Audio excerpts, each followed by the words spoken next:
Hey, hi, and hello there, and welcome to Esoteric Ebb.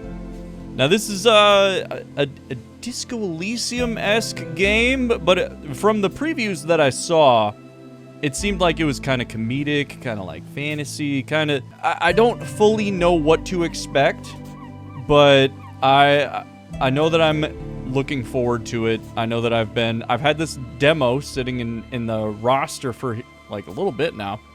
And I don't want to wait too long. I just want to get into it. This is Esoteric Ebb, streamed live over here on twitch.tv/Kwern. Come and check it out if you really want to. All right, right off the bat, we're picking out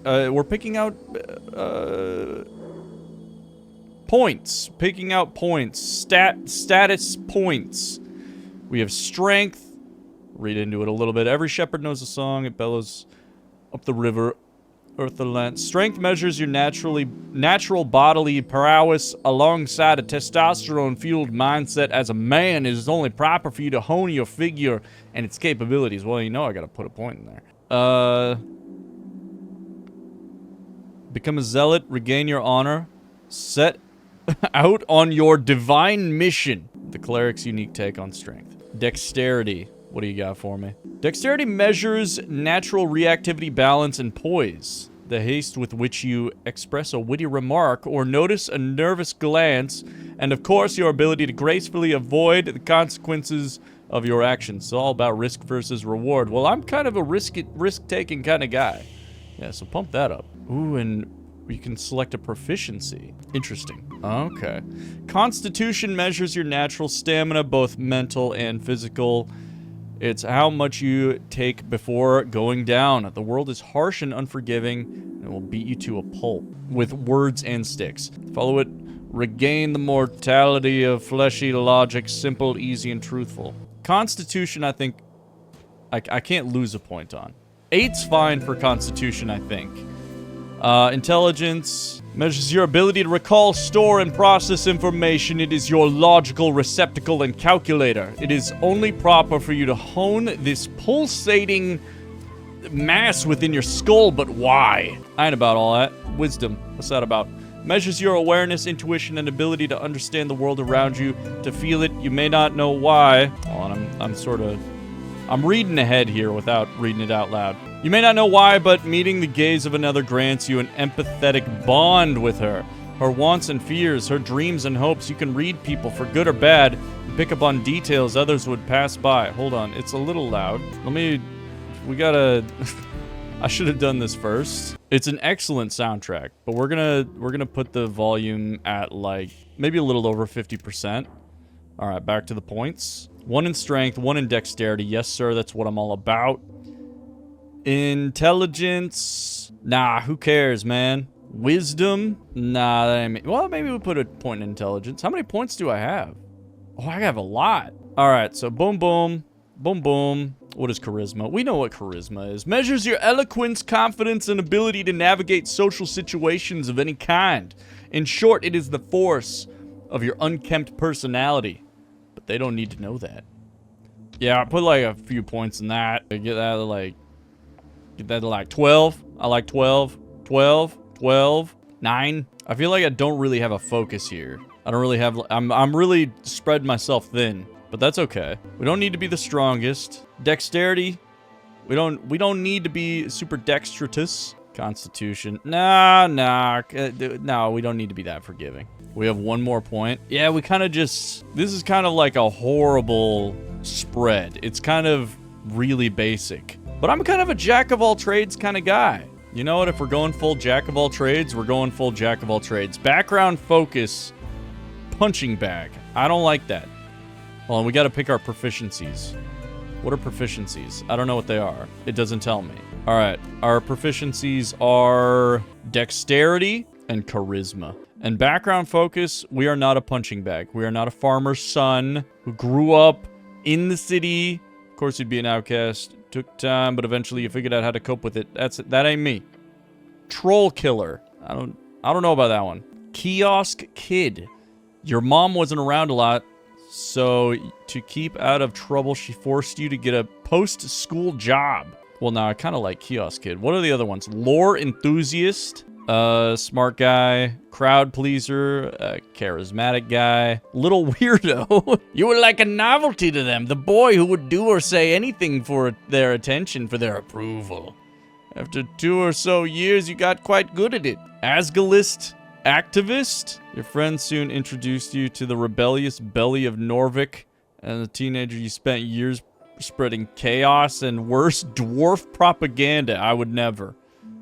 Well, I wouldn't say never. Earthguard recruit. Nah. One friend. You really only ever prayed for that one thing during those lonely years, but the gods did not answer, so you learn to manage as always. Oh. Acolyte. Nah. Tower apprentice. Dude, there's so much. Palace pawn. Faithful harbinger. There's something wrong. Praying to the dead god whose whispers linger in the air, slowly saying you are isolated from your peers. Esoteric expert. Revolutionary scribe. Abject apostate. Dead cleric. Punching bag. All right, we're gonna go with Kiosk Kid. We are the Kiosk Kid Kwern. Do not abbreviate that. And let's take a point away from intelligence and add it to constitution. There we go. We kind of got like a thing going on here. I think we'll be all right. We're the Kiosk Kid. Kiosk Kid Kwern, that's what I'm all about. Do not abbreviate that. 5 days until the first ever... Well, I missed that. An explosion erupts at the heart of the city. No one wants to deal with it, so they send you. Of course they did. A frail cleric slowly coming apart, yet quick and nimble, ready to get the job done. I'm not a frail cleric. Complete your quests in any order. Don't be afraid to make interesting choices. And remember to get a ton of loot. Okay, say less. The campaign will take you from level 1 to 6. We'll play for about 5. It's been a journey to put this together. I hope you have a good time, Chris. And a tip, as you level up, make sure to boost your favorite stat. That always makes things more fun. Speak with Dead, 3rd level necromancy. I don't need to read all that. I think the name pretty much speaks for itself. Speak with Dead. I can speak with the dead. Do you want me to, like, do I click?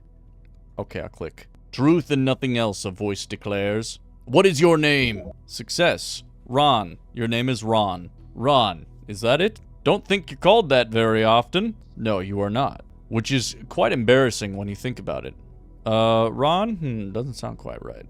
Ron. Or stay silent. I'll say Ron. Correct. You answer another question from the darkness. What is your occupation? What's an occupation in this context? This is for sure about your job. You know, the job. Your class. Tell the voice about your class. Look around. Failure. It's more than darkness. It's nothing. All around you. Class, what class am I? Another failure. Upper class. Okay.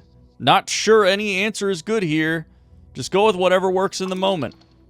You're a high-class scoundrel, the best of the best. I like that. And awful at everything. Okay, I'm a sneaky little rogue.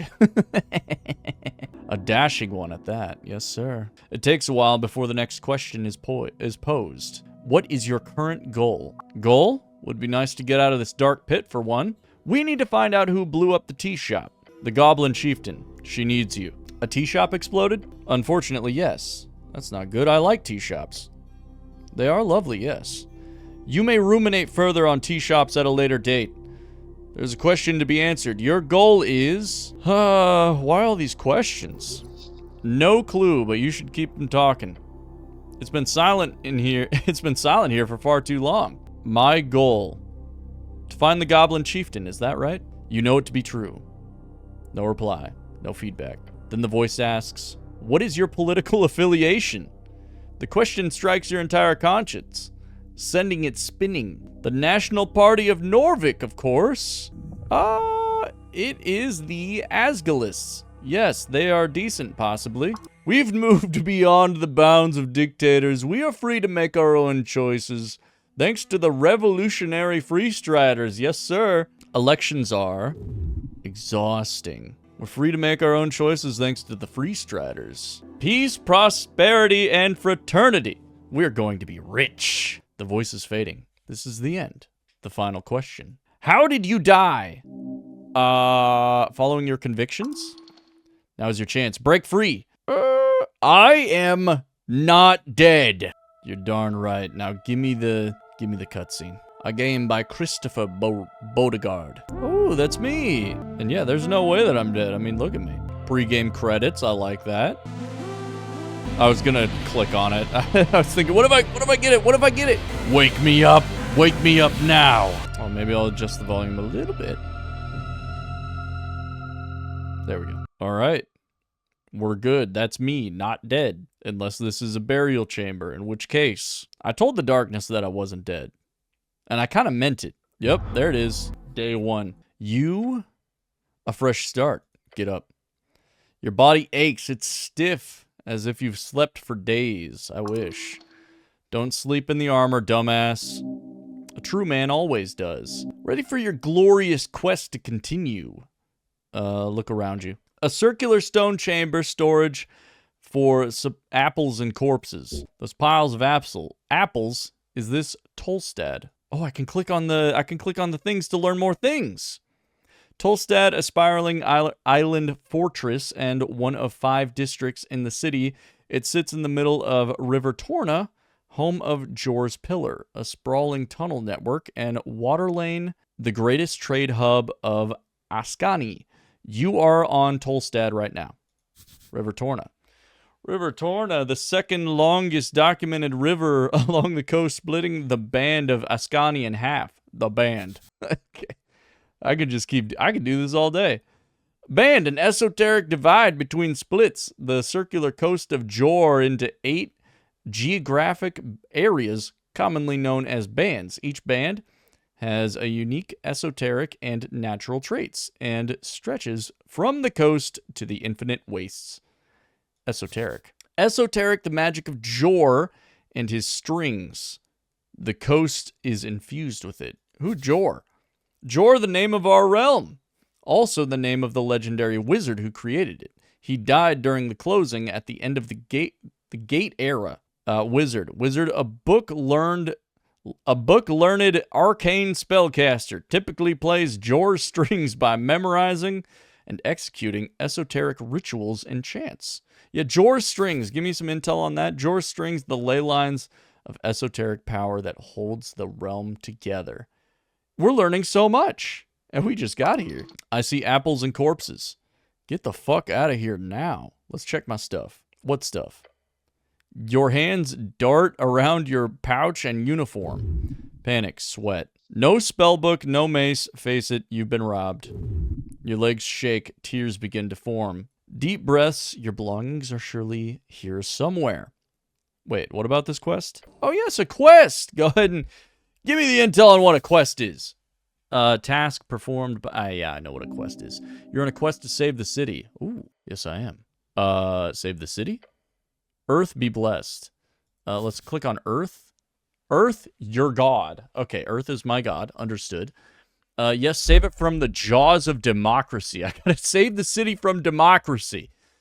Do I remember everything? Yes, everything is off, but your memory is intact. The quest was given yesterday. Remember the tea shop. The tea shop? Yes, the tea shop that blew up. Easy job. You'll be done in a day or 2. Just a job? So I've done these before. Well, maybe not like this particular type of job. Your previous experience lies more in some basic Earthguard militia service, as well as a few years at the towers. Earthguard, the heroes of Norvik, keepers of city law, defenders of humanity. Your brothers, Norvik, your home city, founded by your god towards the end of the Coast War. It is built upon several layers of ancient ruins. What is the Coast War? The Great War, a conflict between the Arcanists of Reeds, as well as every other nation connected with them across the coast. A horrible waste of human lives, which claimed millions of lives. There was no honor in this fighting that you know. Rogue sorcery was not your main subject, but yes, you've read a lot of about these types of fiery events. They're not too common these days, however, this incident does not appear overly complex. A quest. I like those. Good attitude. There's always more around the corner, so look out. Don't want to miss any. Wait, how much time do I have? Until the election, duh. which is in 5 days. The Patriarch was very clear. Handle the tea shop before election day. Patriarch. Patriarch. Patriarch, a top clerical rank in Norvik. Different from Lord Patriarch, which is the traditional administrative leader of the city. Only about a dozen men currently hold the rank. They manage a section of clerics, each at the towers. Clerical. A servant of God. A servant of a god, deeply devoted and spiritually connected, typically a divine spellcaster given power through their deity. So that's me. You must honor this request and complete this quest. I would love to. So to be clear, I need to figure out who blew up some random tea shop. More or less. But you've got like 5 days to do it, so no stress. Yes, let's finish this job. Damn right, you'll do great. Now get going. All right, but first Ouch, you feel dizzy. The weight of the Earthguard uniform, a dull pain takes hold. Your body aches, its contents rotting. You must consume an apple now. There are many apples here and corpses. Corpses? What the hell is this place? If your stats are high or low enough, chimes will appear in your mind. Rub your temples. As you do, your fingers touch upon cold steel. It is covering your entire head. Colloquially known as a helmet. That's a hard word for me to say sometimes, man. Can I take it off? No. All right. I wouldn't do that. Like ripping off your own face. Okay, the helmet is a part of me. Not a good idea. All right, guys. Not yet. Yeah, I get it. Can't wait until you do. Thank you, charisma. Okay, thank you. Let's trifle the apple. Inventory. Consume. +1 hit points. All right, where are we at? Hit points, 4 to 7. Hit dice proficiency. Okay. Behold. This isn't yours, is it? Trifle. Yeah, I'll take it. Can I put it on? What? The cloak is sprawled upon the iron slab. As you grab it, you immediately feel the dampness spreading into your gloves. Oh, it is light blue and tattered, but it was once yours. An Earthguard cloak add-on. It has been ripped to shreds at the base, but you could still use it. Please don't. This thing is disgusting. Weigh it in your hands. It is heavy. Wring out the water. Filthy cloak, liquid. The filthy liquid falls into the floor of the stony chamber. It is still quite wet. Should I wear this? No? Of course you should wear it. A hood is the perfect tool for any decent rogue or ne'er-do-well. So what if it's a little damp? You have to wear it. I mean, I am a rogue, so yeah, let's wear it. You reach for your fancy red pouch of holding. Despite everything, you are now a rogue. Gained 10 EXP. Choosing this class 2 times. Ooh. The cloak easily slips inside into the extra dimensional space with satisfying slurp. I really love my pouch of holding. Yes, you are very lucky. This kind of magic... hold on.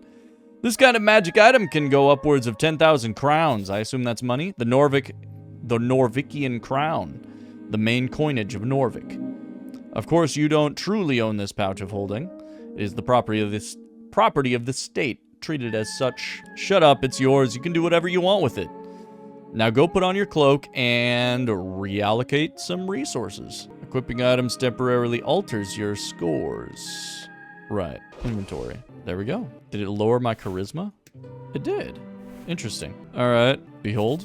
It's a corpse under a blanket. Engage. You stare at some blue rag. It's draped over the outline of someone.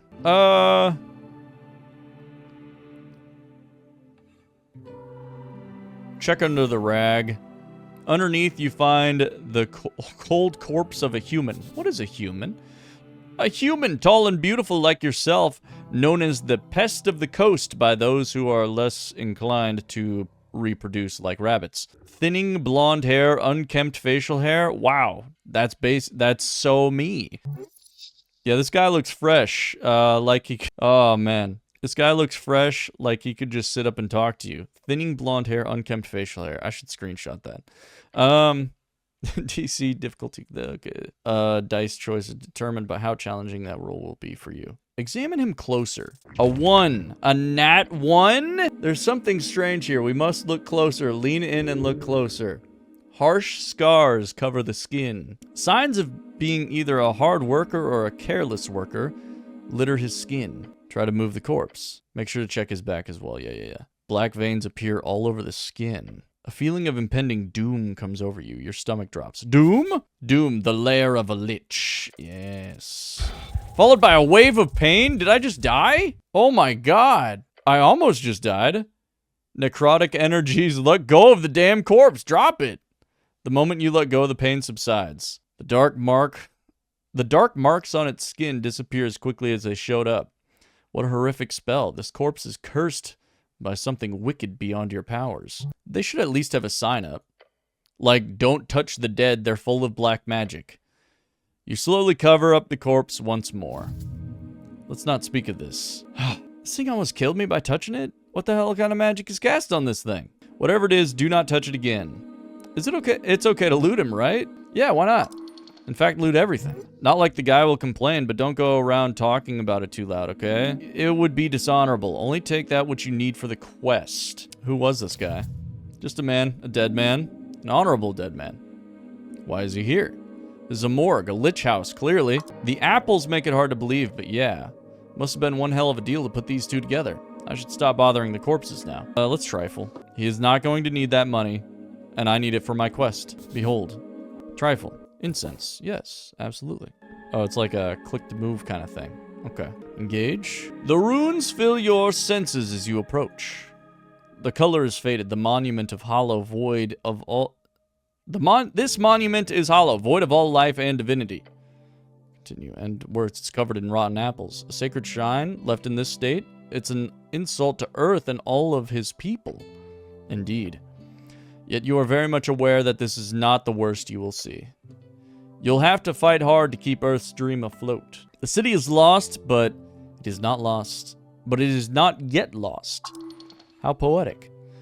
You're also aware that this city is very much in need of change. A change from what? An honorable lifestyle? A peaceful city for humans to prosper in? Change from stagnation and a mire of decay. Earth's crusade brought triumph. The corruption brought after his fall is due to exactly that kind of filthy rhetoric. You're certainly allowed to be wrong in your opinion here. Stop complaining, it won't solve anything. True, but you must stay vigilant. Do not let free striderism destroy your life. More like don't stand in the way of your people's prosperity. True, you stubborn idiot. You greedy filth. This is giving me a headache. Politics is exhausting. So true. I'm going to remove the apples. Does not take long for you to move some of the nasty apples away from the front of the shrine. A small improvement, but big in the heart. These old things are still around, huh? Hard to let go of old national pride. Are these rare? No, you'll find shrines like this all over Norvik. Can I pray here? To what exactly? To Earth, of course. I'll think about it. You may pray as you wish. There's an internal element to it that is underappreciated. There's an internal element to it that is underappreciated. Kneel. The shrine towers over you. You feel small. Shrine. To cast spells, you must first prepare them at shrines. Prepared spells can be cast when the cleric has a reason to do so, either in or out of dialogues. Each cast expends one spell slot of the corresponding level. Let's pray. Staring at the chiseled monument, you focus your mind. Take a deep breath and begin your prayer. And, ooh, this is something. This is interesting. Contemplate the tea shop. You let your mind go through the basics of what you know. The tea shop was destroyed in the middle of the day. Minor injuries were reported. Your goal is to enter the tea shop and investigate it properly. That is it. Contemplate the election. The first election. Your vote won't matter. Your vote won't be the most important of all. Ask those around you what they will vote for, and you might find your voice along the way. Contemplate your class. Identity is not easy. It's everything, from faction to home life to street. What you choose might be a first step. Choose wisely. Can I return here when I have more things to think about? Always. Talking to yourself, huh? You must be a lonely guy. Alright, yeah, finish my prayer. The voices in my head are assholes. What other gods are there? Many. You know a few. Earth, the father of Norvik. You've devoted your life to follow in his footsteps. Tokig, the gambler. A trickster, the type of god only famous for his ridiculous ploys. Tokig the gambler is often seen as a silly goblin myth. Goblin, short and green, got claws. Yeah, I know what a goblin is. Lady Fair. Praying to Tokig would, if you, for some reason, would get a response, only result in the exact opposite of whatever you wanted. Alright, Lady Fair. The halfling deity of Askan. But she only had that divine spark for a few days before being slain. Oscan, one of 8 bands along the coast. It is cold, mountainous realm. It is your home, often referred to as Ascani, interchangeably. It is said that she led 5,000 halflings through the snowy hills filled with foul foes. Never once were they spotted. I'm afraid you're not too familiar with the Fordnips goddess, nor how to pray to her. Alright, I'm done. What other gods are here? I'm done. Okay. Yeah. Prepare spells. What do we got? Cure wounds.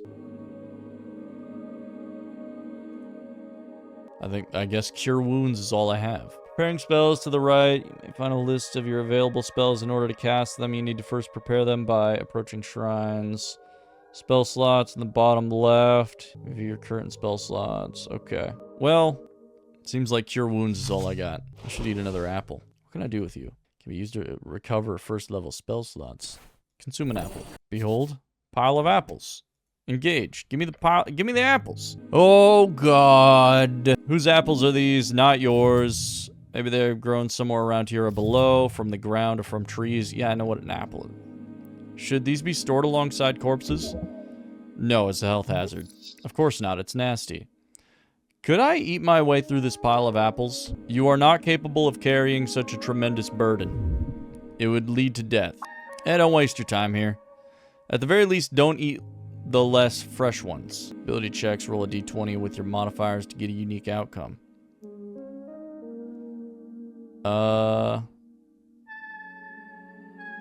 DC 13. Oh, that's tough. Remove the bad apples first. Your hands swipe over the surface of apples, carefully plucking away anything with a sign of spoilage. All right, DC 8. I think we can... Oh, 1 again? What do you mean, 2 1s? Are these scripted failures, or am I an idiot? You look upon this challenge with fear in your stomach. This will be your end. Dig in. Oh, 1 hit point. Okay. First apple goes down the hatch. Going smooth so far. Maybe this will be easy. Press on. Number 2 goes well at first, then you feel something rumbling. Oh no.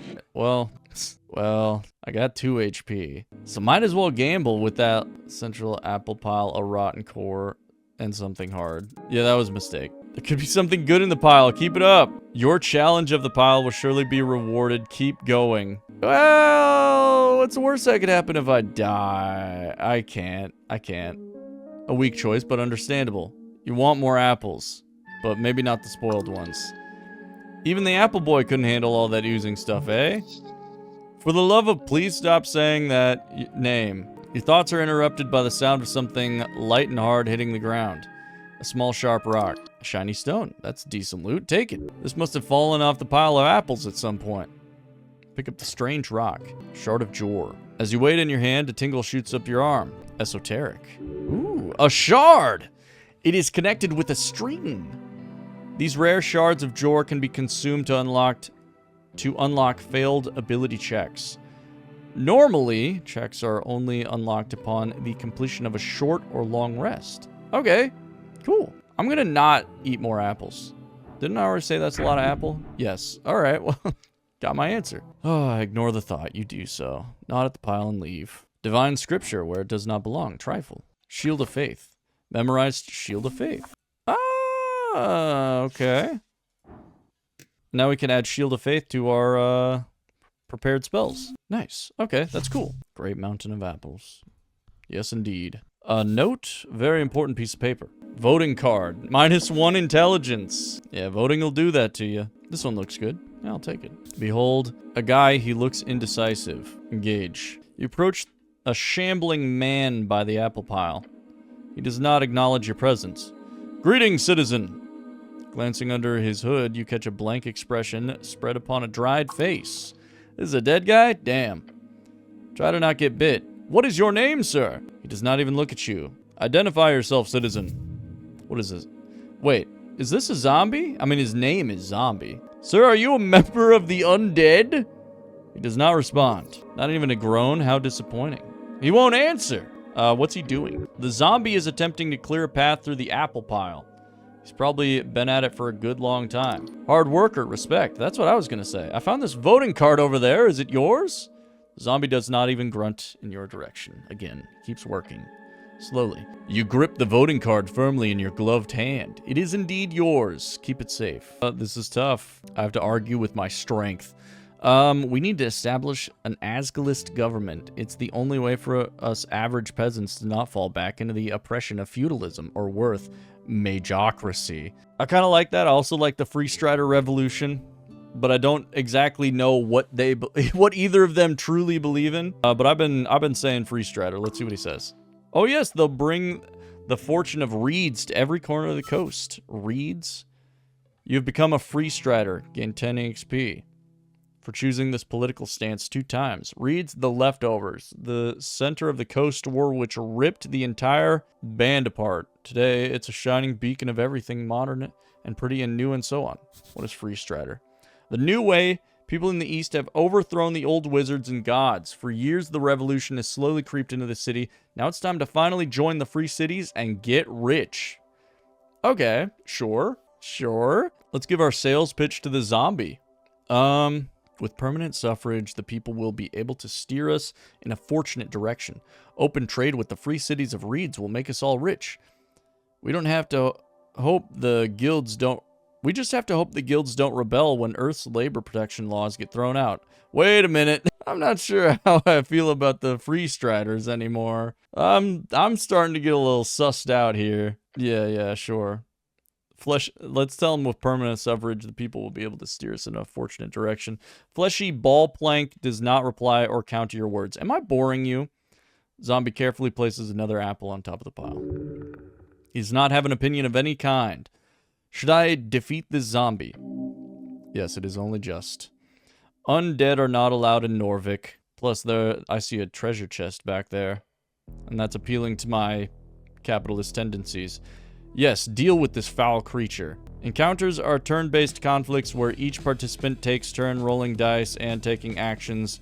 During your turn, you're able to perform 1 dice action as well as cast 1 spell of your choosing. The order is determined by an initiative roll. Don't let the shambler get the jump on you now. I have 1 HP, so... Oh my god, that was close, actually. Fight! You're quick, you got this. Hold a closed fist and say, here, look at this, then quickly try and trip him. Your sneaky maneuver works. The zombie turns his gaze towards your fist, and then with a quick whack, you get him to stumble backwards. There you go. The slow zombie just stands there. No, he's reacting. He's just taking some time. The zombie is hostile. This undead abomination must be apprehended before he causes damage to innocents. Does that include you? Yes. Okay. Should probably try to de-escalate. Just a tip. I'm gonna trust my charisma. Yeah. Nat 20. Switch gears, try to manipulate him.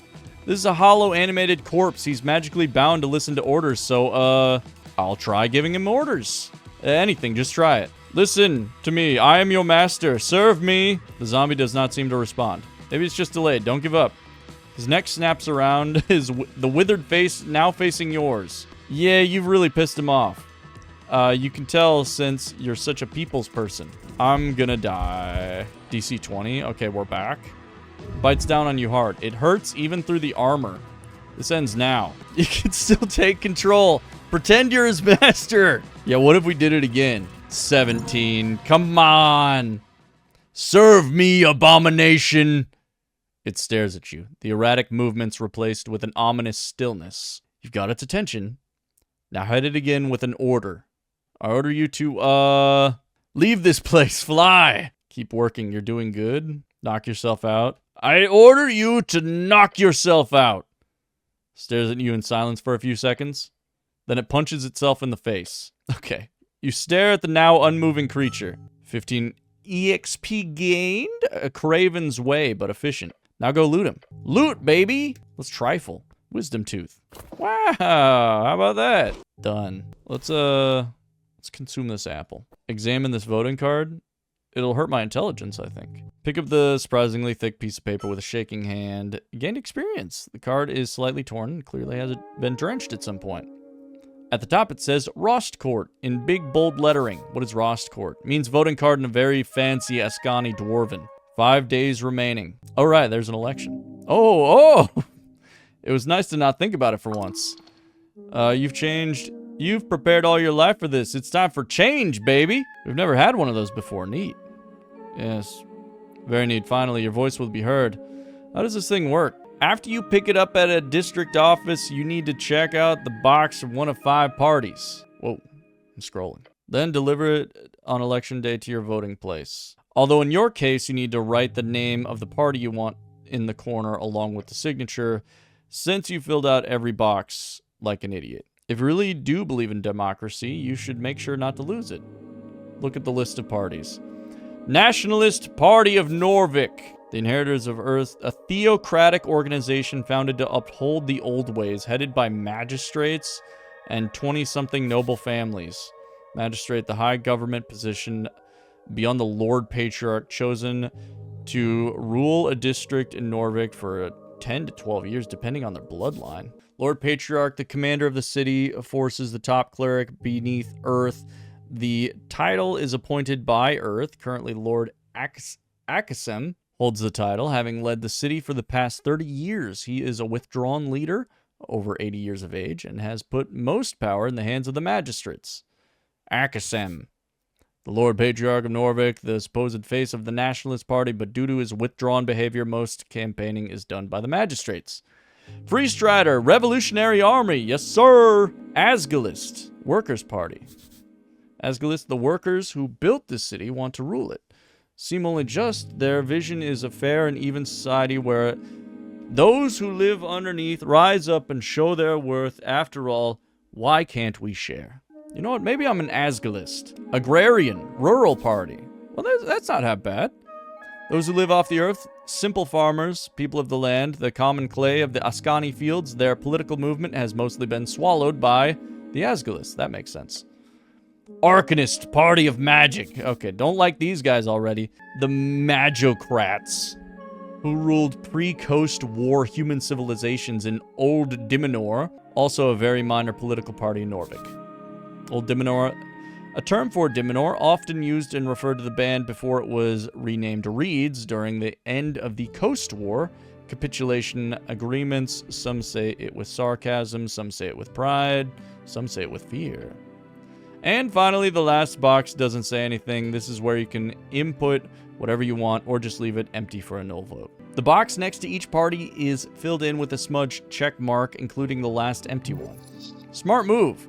No one can get mad if you vote for every party. Idiotic, you need to pick a side and stick with it. Your honor is on the line. Oh, jump ship to the winner. That's the Free Strider ideal, baby. Are these all the parties? No. There are about a dozen other large parties in Norvik.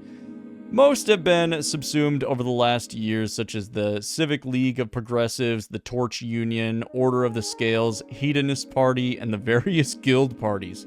Well, okay, now all of these parties sound like real parties. The Agrarians and Arcanists are the only ones who have not joined a larger party or fallen aside. Good to know. Okay, well, let's behold some apples. Let's trifle. Yes, sir. Happy to have them. A barrel. Imported goods. The receiver is marked as a treasure chest. Steel treat and a pouch. Crate filled with sand. Let's engage. You approach a crate full of sand. They've imported sand to Norvik. For what? Glass blowing? Inspect the crate. Notice the little markings. HB. The lid has been tossed behind it. Look at the sand. It's filled to the brim. It's just sand. Why would they crack open a crate like this? Touch the sand. Sand shifts slightly to your touch. Pull back. Underlined choices are more risky, but might offer more reward. Well, I've got 5 out of 7 HP. I'm going deeper. Dive in with your whole hand, fingers first. This one does not. Then you feel a tug, a grip, and finally a pull. Wait, your shoulder is almost pulled out of its socket. Struggle. What? You managed to keep it from engulfing most of your arm, but in the process, the sand grabs onto the front of your helmet. Continue. Fight it. Grab the rim of the crate with both hands, but as you put your entire adrenaline-filled arms to work, you feel energy being sapped from your veins. You are being sucked out of your skin. As you keep pushing, you realize you could get out at this point. However, then you would have to leave the helm behind. Damn it. Try to keep your helmet on. Oh my god. Your muscles turn to mush as you stop your struggle. Escape without losing your helmet. Come on. We rolled exactly what we needed. You grab the rim of the crate with both hands. The hazy noise of a head no longer filled with so much blood screams in your ears. I will not die in this crate. Push. Filled with pure fire of adrenaline, your muscles creak and your bones crack. And it pays off. Within seconds, the rock-hard grip of the sand loosens. Then it drops entirely. You swing your head back, filling your lungs with air as a trail of sand follows you. Guh. Within an instant, the sand snaps back into the crate, not a single grain dropping to the floor. Bro, you're not gonna believe this, but a bunch of lightning just fucking struck outside of my house. That's crazy. That was crazy timing. Hold on, I gotta look at the rain coming down. That was pretty cool timing. Would have been a lot cooler if my microphone picked it up at all, but that's okay. You stumble back. Glancing over the crate, you see its contents now lie still, like nothing happened. You should put on the lid to make sure this doesn't happen to someone else. Shake your head to get rid of the sand in your ears. It helps. A little. Hey, okay. Am I alive? Possibly. Alright, well, carefully put on the lid. Take a very, very careful step towards the crate and grab the lid. Then you gently place it on top. Your job here is done. I've done a great service to the community. Leave. Behold, a blade. I mean, better than nothing. Plus 5 HP. That's gonna come in handy later. What is deep storage? I should put my voting card in there. What? Turn pouch inside out. This will empty all stored items into your inventory. What is deep storage? Maybe it just keeps things extra safe. Is there a chance that I could lose things? I'm putting it in deep storage. I need my voting card. It's the most important thing that I have on me. A glow glass, very common magic item. All right, do we go downstairs or upstairs? Or side door? I'm gonna go downstairs first. Far into the city below. Oh, there's a door inside this tunnel. Well, let's examine the other staircase. Spiral staircase, ancient architecture. Okay, well, that's not telling me a whole lot.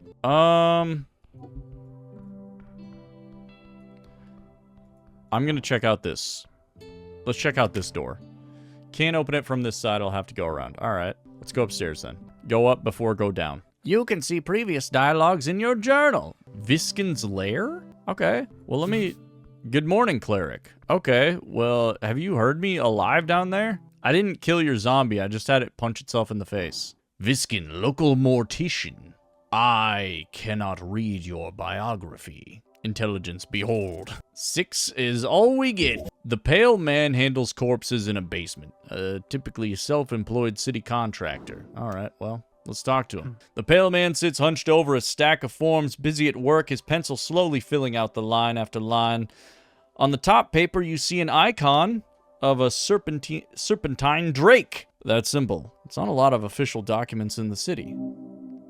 That is the Great Perch of Norvik. A drake-like sea creature found along River Torna. Earth was known to tame these creatures, and eventually, the Great Perch became the symbol of his great city. Up and about, are we? Wonderful.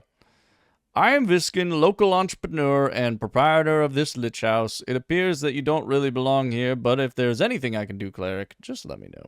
He smiles at you. Look around the room. Failure. Books and flasks litter the circular chamber. It's dimly lit and damp. There are several corpses present. Did you save my life? He puts down his pen. Your life is your own. You owe me nothing. However, I'm afraid to say that you've been through quite the turmoil, cleric. Tell me everything. Of course, it must be confusing. To tell you the truth, some fishermen brought you here last night, River Takey added. They caught you in their net, took you for a corpse. Not that I blame them, you weren't exactly in prime condition. Quite literally live in this filthy uniform. No wonder they thought you were dead. How did I end up in a river? Not a river, the river. I'm afraid I don't have much to tell. Perhaps you fell off one of the bridges to Tolstad. There are 7 bridges over River Torna connecting Tolstad to the rest of the city. Perhaps there's an esoteric explanation to all of this. Perhaps you would know, cleric. Who are these fishermen? River Guilders, I believe. They did not look like poachers, so my guess would be that. Where can I find these fishermen? He ponders your question. I did not ask for names. Sorry to say. But perhaps Waterlane? That's just a guess. Waterlane, the largest trade port of Norvik, located in a massive tunnel piercing the center of Tolstad. So-called marvel of dwarven engineering. There's a reason so many people commute to Tolstad over the many bridges, considered as one of the great crafted wonders of the world. Good guess, lots of boaters hang out there. Either that or the local tavern. I hope you find them. So I am, in fact, alive. Pale Man stops for a moment. He looks you up and down. Yeah, I believe you are. I have some other questions, I think. Do you now? Oh, there's no way in hell, I can't get that roll. That's a godlike roll. I require assistance with some things. Of course, cleric, anything for the city. Hold on, I had to take a quick little sip. I don't know where to go. I don't mean to tell you what to do, cleric, but there's a certain rumor that our local goblin chieftain is waiting for you. Goblin chieftain? Lady Miska Sageleaf is her name. She is down in the Goblin Garden. Dwarven-built citadel sitting in the southernmost tip of Tolstad. It is now Goblin Sanctuary and Greenhouse. Of course I've heard of her. Lady Sageleaf is quite famous. They call her the Dragon of Tolstad. The goblins live in a garden? Well, not quite. You'll see when you get there. And when you do, make sure to pay your respects. Lady Sageleaf is a powerful ally. I would even go so far as to call her de facto lawkeeper here in this island fortress. Wait, this is part of the job. Talking with some petty goblin queen? You may find her in the southern tip of Tolstad. The pale man says and keeps scribbling on his papers in front of you. So, what do you know about spellcasting? Quite a bit. Can you teach me magic? A slight smirk creeps onto his face. I sadly don't have the time for a proper lecture at the moment. After the election, I could make time if you're interested. Until then, you are free to browse my collection, he says, glancing at the many books along the western wall. And of course, here, memorize Charm Person. A copy of Charm Person. It will surely be useful to you. A truly diabolical spell. The towers teach it only to higher tier spellcasters usually, but despite its first level. The towers, the home base of the Order of Arcane Clerics of Norvik, also known as the OACN. OACN, nobody calls it that. That's a great shortcut for to charming people, although you gotta be careful with the fallout, if you care about such things. Okay. Can you explain the very basics of spellcasting? Oh, I mean, of course. As a wizard, you memorize your spells before casting them. As an arcane cleric, you must memorize your spells during a prayer at a shrine. There's one downstairs by the apples. Where can I find more shrines? There's one at the Temple of Earth, of course. It's up the stairs, just past the pillar. There's also one on Waterlane View, I believe, past the trade post. You'll find more hidden around every corner, I can promise you that. How do I get more spells? That's all I have to ask about spells. Well, I mean, how do I get more spells? 2 ways. You can spend time learning them and drafting pages out of the palace archives. Okay. Or the Great Library in the towers, since you obviously would have some access to that. However, I don't believe you have time for either of those options. Okay. So I would suggest the other route. What's that? Spell scrolls! Oh, right, I saw one downstairs. Yes, a piece out of my collection. Oh. You are very much allowed to indulge, cleric. I am glad to assist the city in any way. Now, Tolstad is filled with all kinds of strange caches, so you probably encounter more just by looking around. If you get your hands on a scroll, then just memorize it. Cantrips or spells, doesn't matter. I'm sure you're talented enough to memorize them on the spot. I am. Strike a heroic pose. He nods to you and goes back to his writing. That's all I have to ask about spellcasting. Very well. If you want to practice, feel free to cast anything non-lethal on my servant Ost. Treating a servant like that is despicable.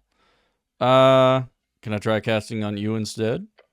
He stared at you. A glare. Waste of a spell slot, I'm afraid. You believe him. Ominous. Who the hell is this guy? You should go now. You called me cleric. I did, yes. What gave it away? He stops for a second and glares at you. A heavily armored man in Earthguard colors with a prayer book on his hip. Thoughts land on the pages of spells you've meticulously worked on for years. The book is not in your possession right now, but it must be near. The Pale Man has seen you with it. They might have found you in the river, but you're clearly of city stock. Could be happenstance. Could it? Could it? Could. Happenstance perchance. He puts down his pen and stares at you. How's that head of yours, cleric? A bit rattled is all. His calm expression does not change. I am the cleric. Good for you. Class conflict? Fuck. Example of that sarcasm thing mentioned before. Your purpose is here. You serve the city as cleric of the river. Though I'd love to ask, what type of cleric are you? Type? Yes, if you're a clergyman, you might run a congregation for the local religion or deity. Holy man on a mission. And there are clerics of bureaucratic variety, city officials speaking for the religious state. Rules are meant to be broken, you're not some stiff councilman. You, however, must be an arcane cleric.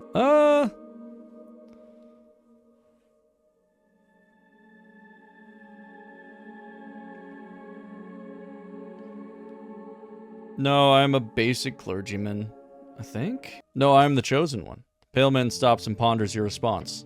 Chosen for what? To save the world. An eyebrow raised, almost like he takes your statement seriously. What a good person you are, cleric. One step at a time towards total domination and justice. Good luck with that. That's all the help I need, thanks. There's a zombie in your basement, by the way. Oh, how quaint. Sure, why is it there? We're closely connected with the city below. The undead seemingly wander in as they please. And the city below, a phrase used to describe incredible amount of tunnels and ruins. Okay, quick movement in the lower left cheek. His expression actually changed. Don't trust his words. Okay. Okay. That's his thing down there. However, I will have to take this up with Lady Sageleaf. I pay good crowns for the protection. The Halfway Bridge tribe. The Halfways, one of the 3 goblin tribes in Norvik. Arguably the most influential despite their small size, led by... Okay. So he's got a lot of shipping stuff for her. Okay. Oh, so it's all a misunderstanding then. Good. So I don't believe him. But that's a risky thing to say. That would just make me an asshole. Oh, notice the zombie had a fancy magical tooth. Well, I defeated the zombie, so no need to worry. You? He quickly masks his rage, but you saw it. Well done, cleric. What would he ever do without you? This guy, I am pushing his buttons. Oh, notice the zombie had a fancy magical tooth. Did it? How strange. The pale man gives you a sideways glance. How did you notice this tooth?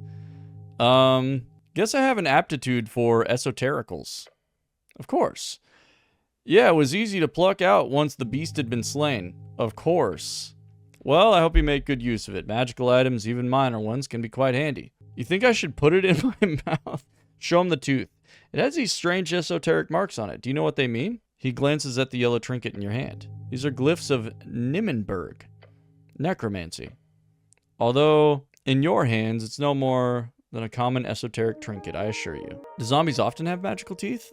I don't mingle with the undead that often, but my gut is telling no, they do not. Think it's cursed or anything, do you? I'm sure you know more about that than me, cleric. You think I should put it in my mouth? You see that the type of panic a parent gets when their child is about to eat shards of glass? No. Alright. I know, I gotta ask. It kept moving apples down there. Oh, the apples? Fascinating behavior. You don't seem very alarmed about this. A stray undead creature will cause no trouble here. He gives you a rare smile and turns to the kobold by the stairs. Isn't that right, Ost? Yes, master. Great to have cleared that up. I have some other questions. Shoot.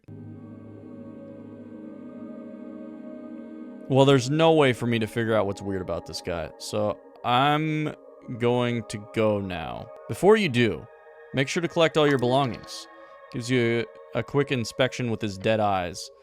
Too quick, like he's trying to not show his interest. Weird. Yeah, I'm off to quest a bit.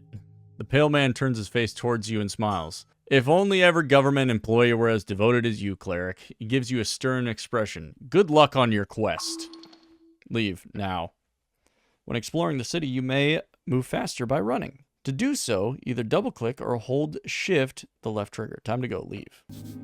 Pocket watch. Yours? Esoteric pocket watch. Okay.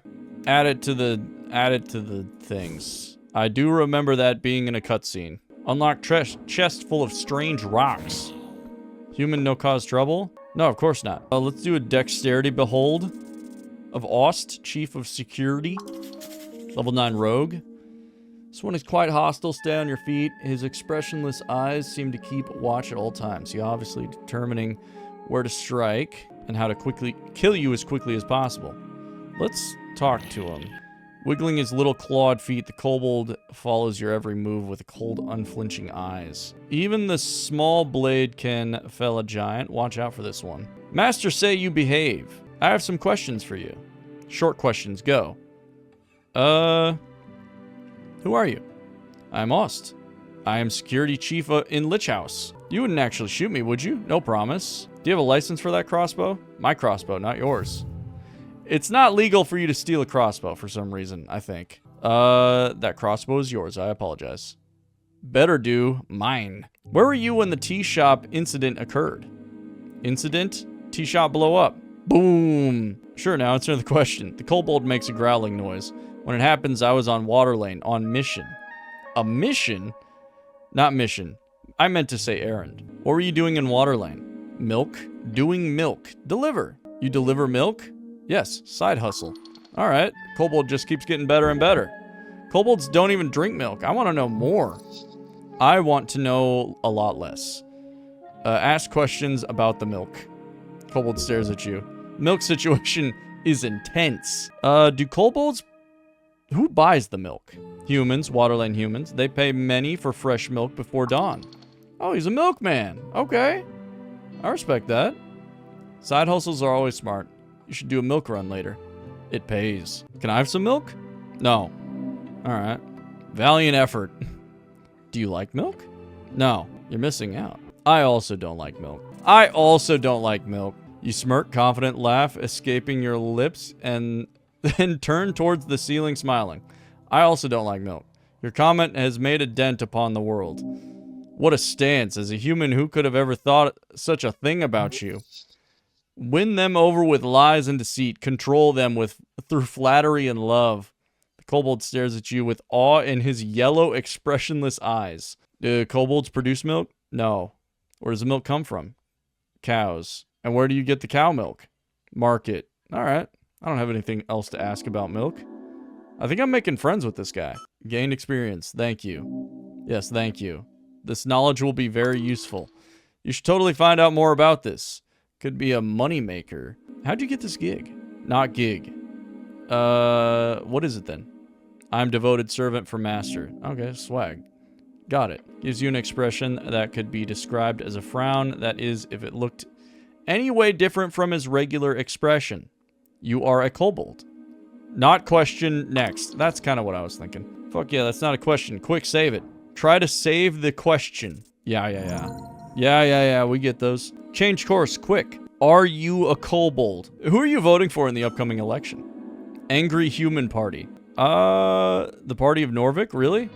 Yes, they do good. Strongmen lead. Bright tomorrow. This is a good kobold. Very good kobold. I want to ask you something else. I do not, but okay. Are you a kobold? Yes. Better than nothing, I suppose. Okay, sweet. All right. Human done with question. Do kobolds exist? Yes. Am I a kobold? No. Kobolds, what are they good for? Many things. Shooting human, for one. That's my single question. Can I ask something else? Okay. Okay, well, I'm not... Can I borrow your crossbow? Human kidding? Not funny. You can make greater use of it than this puny creature. Just take it. Kobold snorts, go away.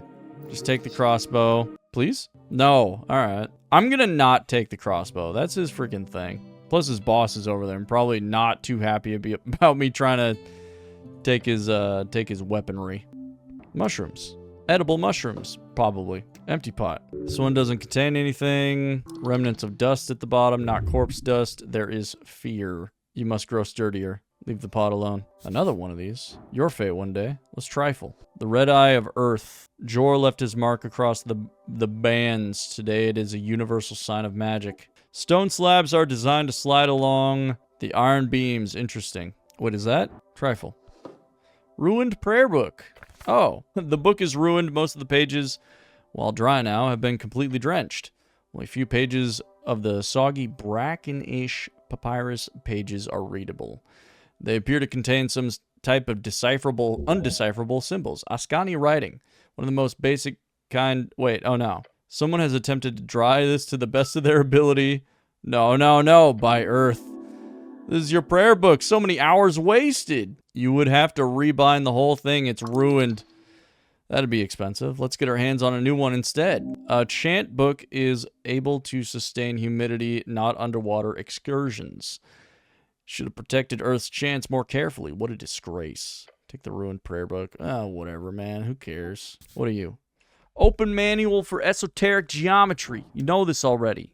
But what if I stole it? What if well, I got incense from it. Thick tome lies upon the iron slab. Open up, flip it up. Fine handwritten letters across the pages. While the symbols appear to be readable, do not understand the language. De verbis draconum ars occulta. The author's name appears to be Calum de Minori. Anyone uses that term for anything modern is either an anti-free strider or lives under a rock. Can I try and read it? No. You have no idea what this means. Right. I need to get my hands on comprehend languages. You do. It's highly annoying that you seem to have lost your memorization. Leave the tome alone. Old incense. Don't mind if I do. Give me more. Behold the books. No, too much reading. Say less. We're in there. Arcanist Histories novels. Some of them stand out to use classics. Could refresh your mind. Read folk tales by the Trill Sisters. Yes, sir. Opening the Trill Sisters book shows you an index of several tales, many of which you heard growing up.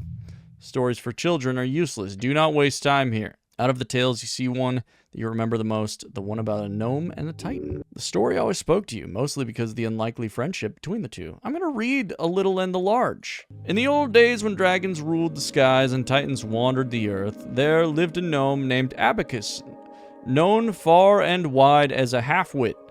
Whether by fate or folly, he often found himself in the oddest of places, and so it was that he stumbled into a deep valley in Asken. This valley was home to Ka-Yamor, the Mist Titan, a colossal being with fur as thick as the ancient forest and limbs that clutched the very mountains. His upper body was hidden in, or perhaps made of, the swirling mists that filled the valley. But on this day, the valley was not the serene refuge it had once been. The air was thick with ash, the rivers ran black, and the trees stood as charred husks. Esuth, the ancient red dragon, had set the forests aflame, hoping to drive Ka-Yamor from his domain and claim the fertile valley for himself. Ka-Yamor was furious, the great form trembling with rage. As he searched for the source of the destruction, his eyes fell upon Abacus, who was wandering aimlessly, his tiny mind more puzzled by the sudden darkness than anything else. To think that the coast was filled up with these beasts of Jord at one point. They resigned harshly and wildly. But it's not that hard to see why some preferred their chaotic dominance to the tyranny of dragons. Continue the verses. Esoteric books. Thrick lum chum, who dares bring fire to where none should come? Ashes taint my sacred mist. Speak, small one, lest you be missed. Abacus looked up, squinting through the fog, and scratched his head. Fire? No, I've no fire to share, no flame do I bring, nor ash to bear, for in the dark I see clear as day.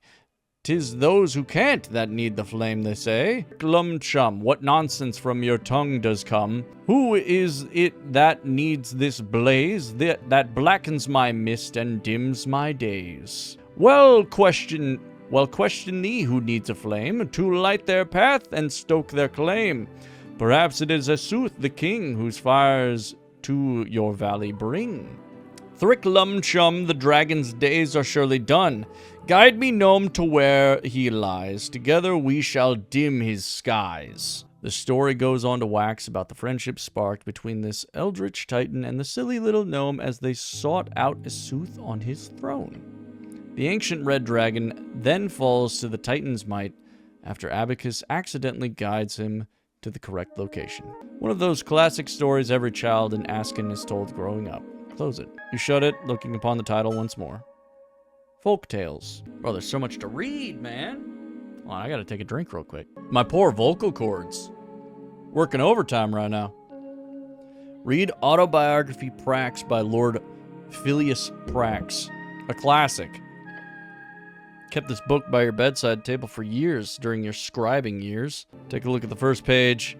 In these pages I shall endeavor to recount the journey of a mind born to greatness, a will tempered by the crucible of ambition, and a spirit bound to the relentless pursuit of the arcane. My name is Phileas Prax. It goes on to make grandiose statements on his personal abilities of magic. Know this, I write not for the masses, but for the few who possess the clarity of vision to see beyond the veil of mediocrity. To them I offer my life as a lesson and a legacy, that they might learn from my triumphs and avoid the pitfalls that lie in wait for the unwary. You remember the first chapters dealing with his youth, growing up in the ruthless court of a rival house, the Haggidshags. How he struggles against relentless opposition and bullying, making himself out to be an underdog. Esoteric books, power is not born of blood, nor inherited by the fortune of birthright. It is cultivated in the crucible of the mind, refined by the fires of discipline, and sharpened by the relentless pursuit of knowledge. Let those who seek to rule first learn to kneel before the altar of wisdom, for it is there that the true strength is forged. A glorious design. Let those who learned lead through merit of ability and nothing else. I really dig this idea. Of course you do. You're a wizard after all. I'm not a wizard, though. A false statement. Yet you know the truth all the same. I'm an adventurer. I'm a little bit of everything. Flip through the pages. In the second half, Prax begins to talk about his early political career, the intricacies of magocratic bureaucracy, how he learned to play the game well enough for himself to reach a dictatorship as the youngest magocratic ruler ever. The rest is mostly a collection of meditations surrounding magic and power. A strong leader with clear intent. The esoteric in its purest form is neither good nor evil. It is a tool, a force to be wielded by those with the intellect to do so. Yet let us not be so naive as to think that power alone grants one the right to rule.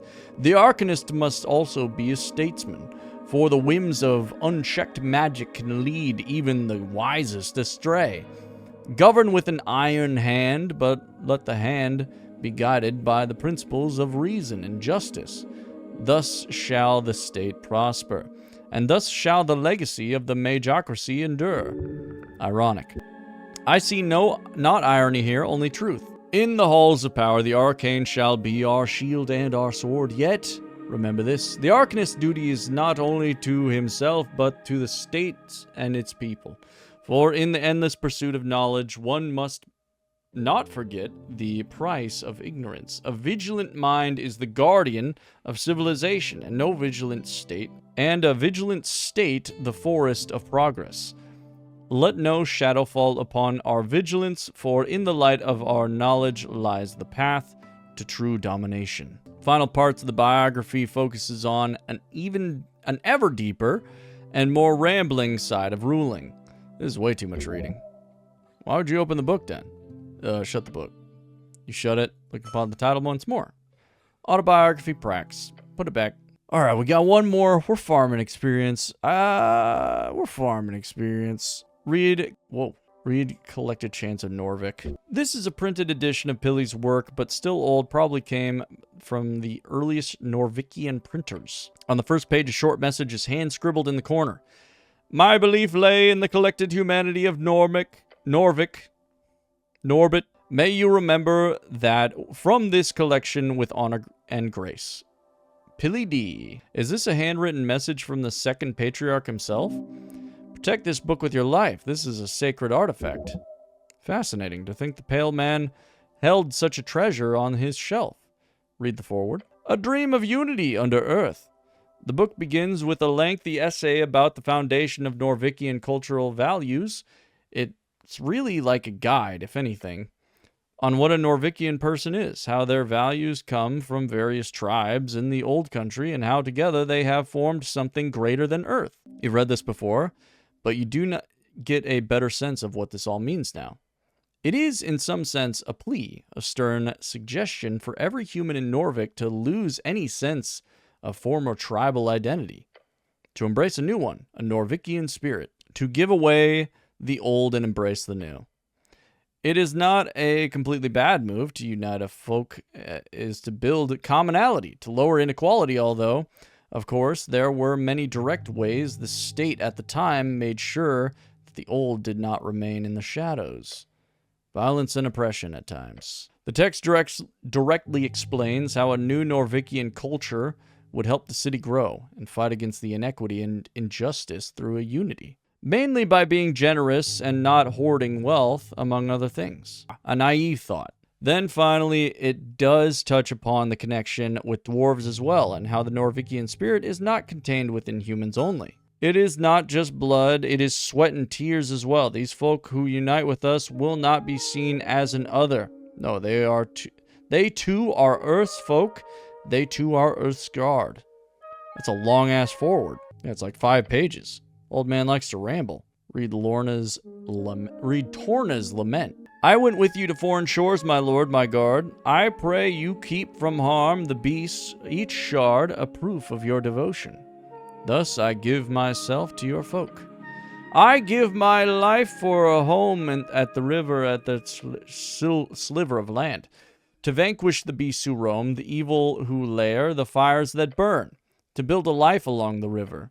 Every shepherd knows the song. It bellows up the river. Earth lives in that sliver of land. It's your favorite. Close the book. You shut it, looking upon the title once more. Collective Chants of Norvik. This is a really great book. It is. Place the book back on the shelf. I couldn't steal it. You do so, it fits nicely back into its slot. The book does not deserve your toxic presence. If you were stronger, more capable, then perhaps you could have carried that weight. What? You really want the book? One day it could be yours. This is very confusing. I'm just putting the book back. There are some issues with stealing going on here. Just ignore it. Let us forget this for now. I'm not strong enough to steal this book. Sheesh. Smell of salt. Is that an exit? Okay, let's go back downstairs. This guy's so bad, I beat up his zombie. Okay, so this is the city below. Glowing mushrooms, we take those. Something soft latches itself around your ankle. There's no time. It's a trap! Dexterity. Avoid the trap? Oh, thank God. You throw your body back, slithering out of the rope before it tightens. The instant you do, you watch the rope snap and twirl around the edge of the staircase, disappearing into the darkness below. Close one. Sure was, but it's fine. You made it. Something tells you these are not goblin designed.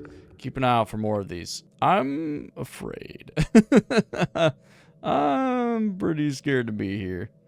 Wait, I lose intelligence by, hold on. I lose intelligence by putting this on my waistband. Spellbook. We can put Charm Person on our thing. Ooh, this is cool. Let's put Charm Person in our little book. Prepare spells. Boom, boom, boom. I'm kind of curious what's going on down here. I'm gonna save. If we encounter one more strange trap, a rat, it's not really running from you. That's okay. Oh, this is freaky. A door, how interesting. Yeah, can I open it? The door, they appear to not be open. This is legendary. Horrifying. Oh, these are all over any proper dungeon. As it should be. Dungeon? Have you looked around? Legendary? Truly. Horrifying? Yeah. In a figurative sense. Logistically, maybe. Should be? Should be. The one and only. One-way door. Oh, shit. They keep popping up all over the place underneath Norvik. Sometimes upstairs too, but that's rare. So I need to find the other side of the door to open it. That's the logic here, yes. Okay. Yes, I've seen many one-way doors in my time. Can I steal this rat? White rat? That's my boy. Hold on. Wait a minute.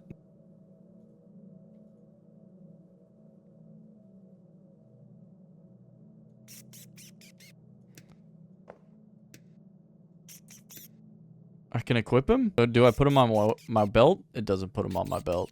Damn it.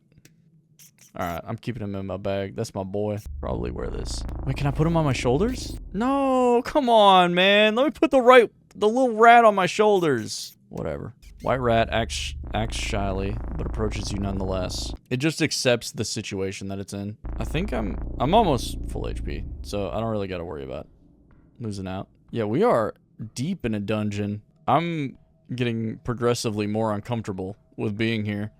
Well, okay, there's a guy down here. Calendar, it's out of date. See a circular stone slab.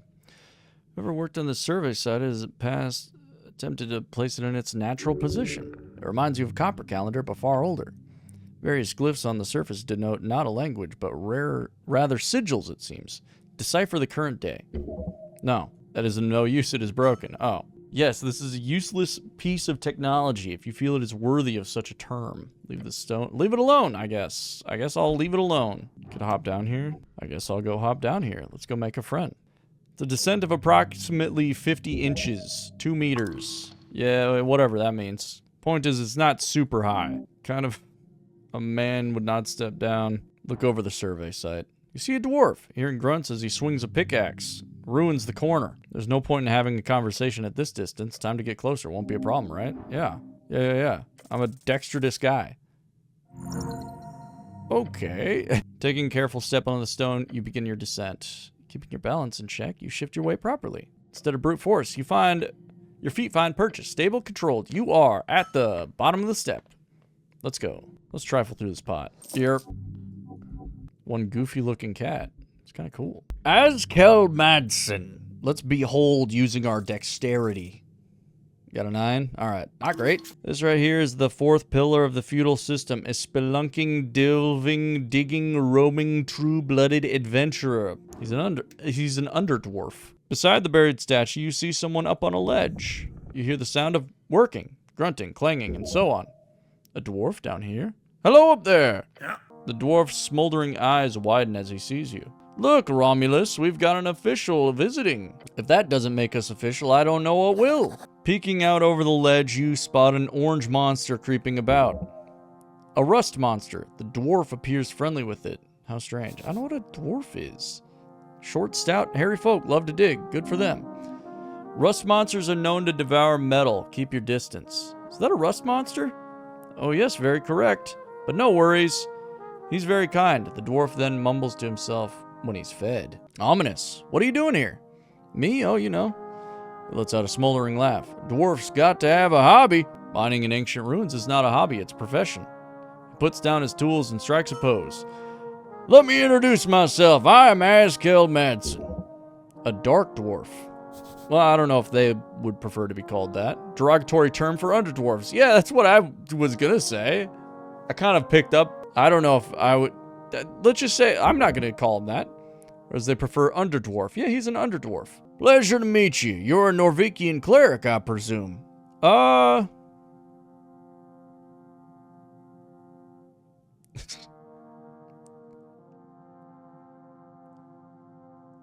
Yes.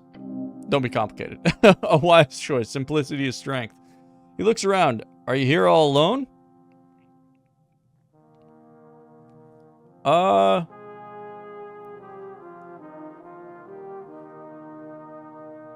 Yeah. Ha!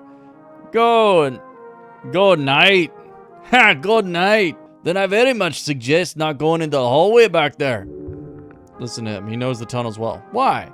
It's one of those ancient esoteric traps. Still functional. It'll burn your beard off. How does he know about your beard? Not sure how much experience you have with this city below the city, but most people who come down here, they die. Okay, so the hallway back there. Don't go into the hallway. Even clerics do not venture down alone. Don't you have some backup? You do not need backup. You are the backup. Not really. What? Then what's your goal? Cannot possibly just be taking a stroll down here, can you? I'm supposed to meet up with some goblin chieftain. Oh, you're here on some business with Lady Sageleaf. Then you'd better go to her right away before you end up mimic food. Mimics, horrible creatures. They could be anywhere, anything. Get yourself some backup, just some friendly advice. That's probably a good idea, thanks. Gives you a thumbs up. Universal symbol of approval. Hood doesn't love a good thumb up in the air. But what are you doing here? Look around at this strange setup. With a bright smile, he adjusts the collar on his uniform. Well, I'm what you'd call a historian with ambition. As he says it, the orange beast sends an echoing hissing noise down the chamber. Exactly, Romulus. We're here on an expedition of grand proportions to find the legendary missing mine of Tolamon of Tolin Cattle. Toolin Cattle? Yes, Tolamon of Toolin Cattle. That sounds like a quest. Oh, yes, indeed. A quest, your ears perk up. But, just to be clear, I'm not sharing in the spoils like that. Fair enough, treasure is earned. So here's the deal, I'm in trouble. His pet makes a loud belching noise. Right, he mumbles and gives the monster a pat on his back. You want to help, friend?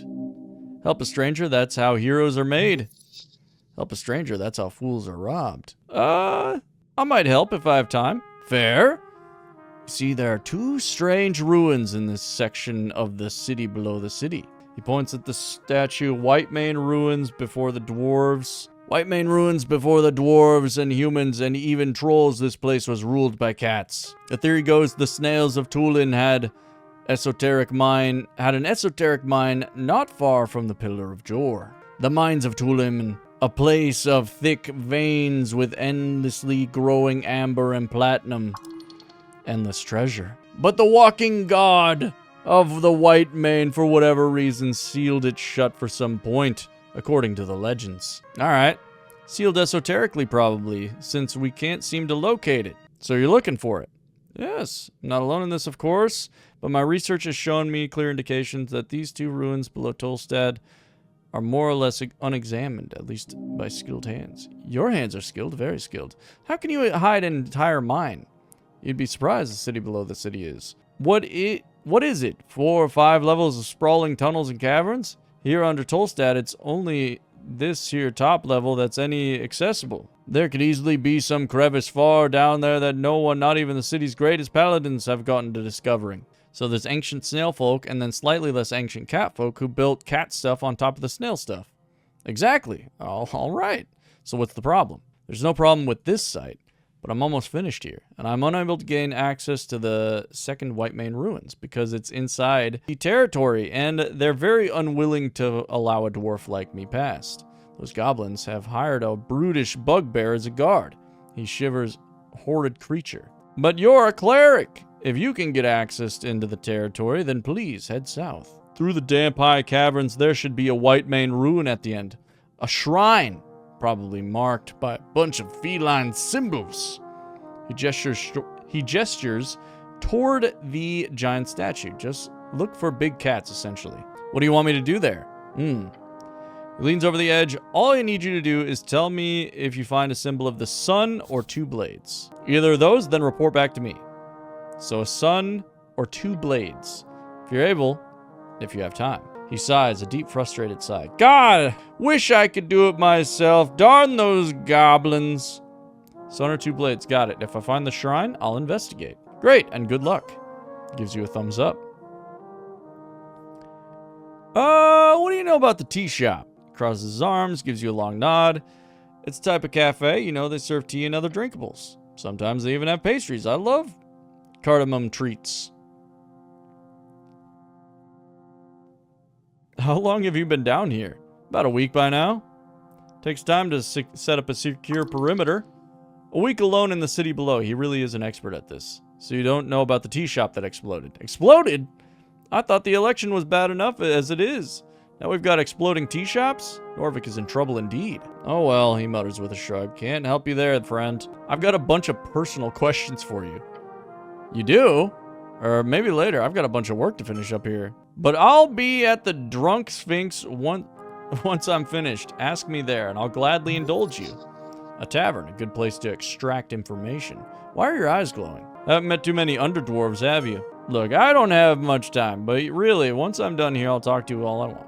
All you want. Good luck down here. Well, that seems to be everything. Approach the step, long step, take the step again at the top of the step. What a nice guy. Trifle.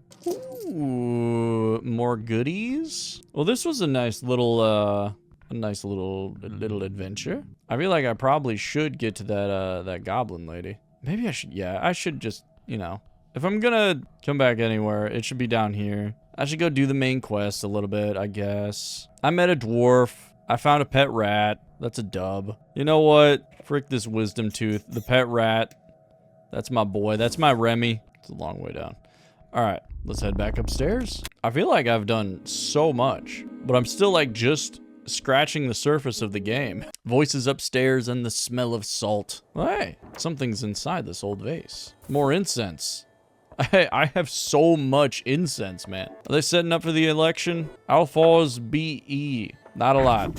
Stands by his ideals with gut and little else. Okay. Simi and the boys. All right, let's learn about Simi and the boys. A devoted Asgul gives everything he has to support the cause. A second son kind of person lives in the shadows of greater men. Let's talk to this guy. Around the amphitheater scene, you see a number of dwarves hard at work. They're constructing a banner of some kind carrying a bright green flag. A banner of Asgal, the fool.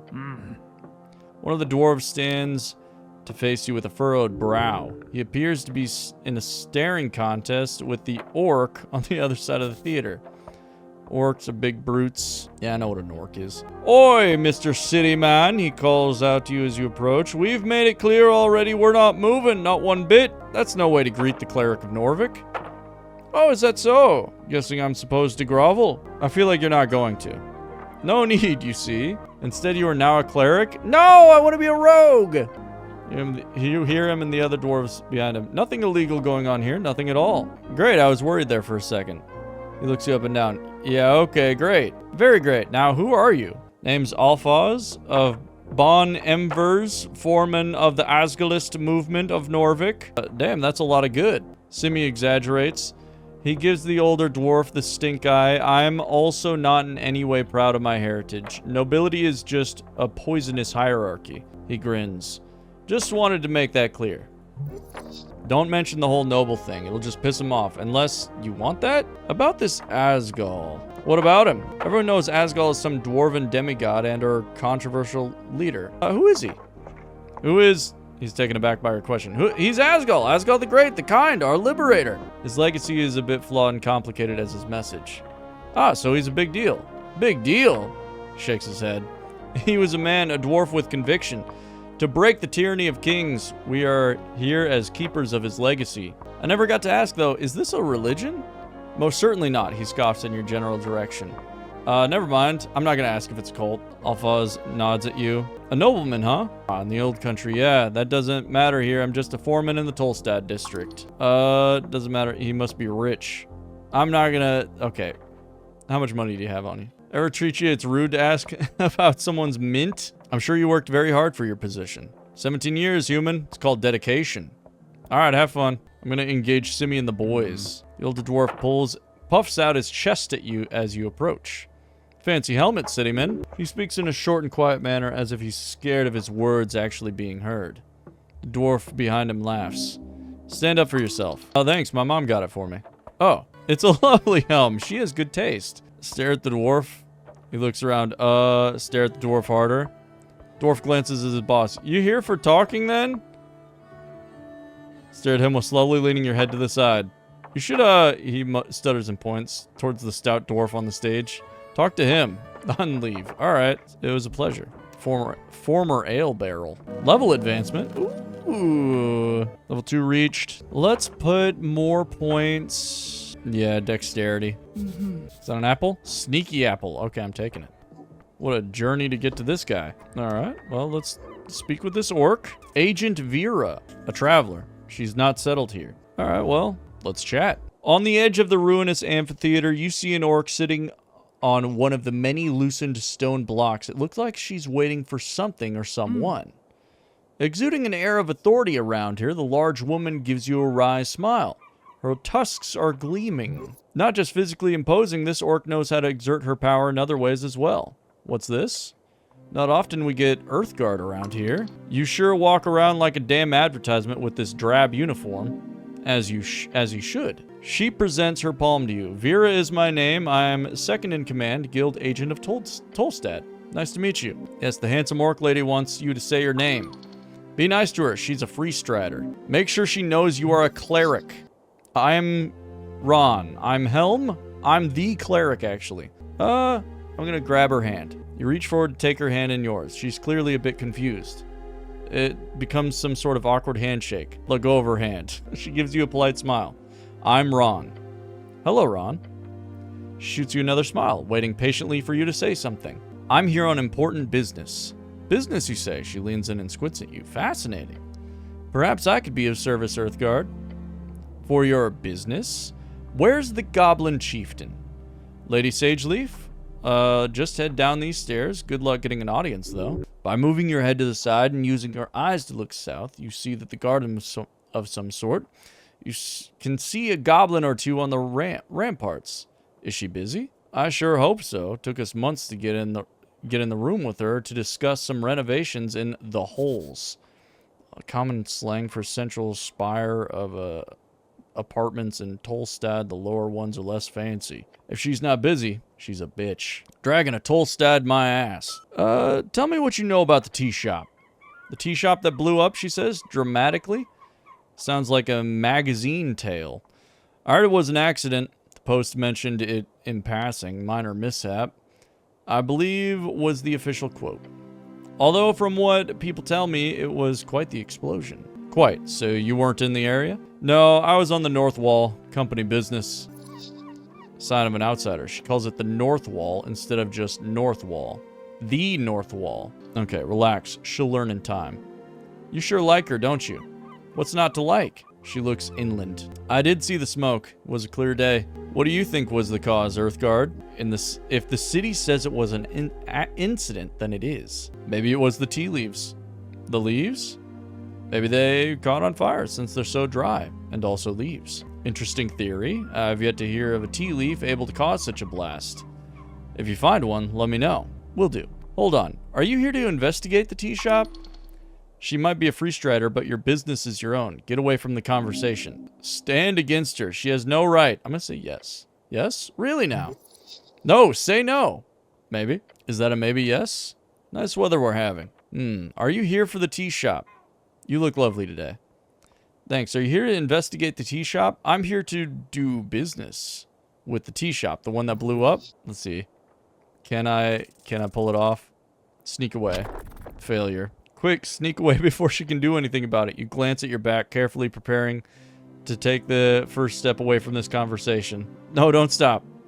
Come back. Please answer my question before you leave. The orc gives you the kind of look they would give a child after they started eating gravel. Let me ask again, she says, her tone now slightly more tense. Yes, damn it. Interesting. I'll be honest, I assumed the city would just ignore it. But they sent you? Perhaps it was a secret. Should we have stoically avoided the question better? It's sort of a giveaway. Clearly someone thinks this is an esoteric mess. If they sent a cleric to look into it, what exactly have you heard? It blew up. Fireplace incident. Bullshit. Of course. Most likely a rogue spellcaster. Why would the city avoid sending a representative? Duh, because of the election, of course. Look, Tolstad is a highly volatile district with lots of extremist ties. I believe this tea shop acted as sort of a lightning rod. So when a place like that blows up, why would any faction spend resources investigating it? Might even seem like a blessing to some, to cleanse the city of its filthy holes. Okay.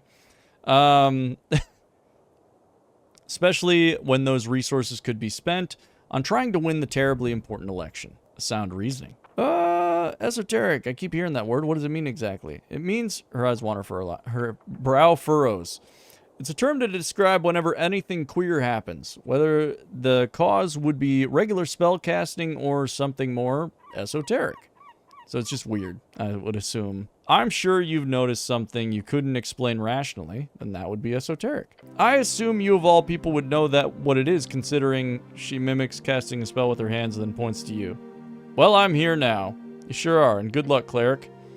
If there's anything that Ascani Reed's Trading Company can do to help you out, let me know. You can usually find me down in our HQ on Water Lane. I'm done discussing business. You want to move on to more casual topics then? Politics, perhaps?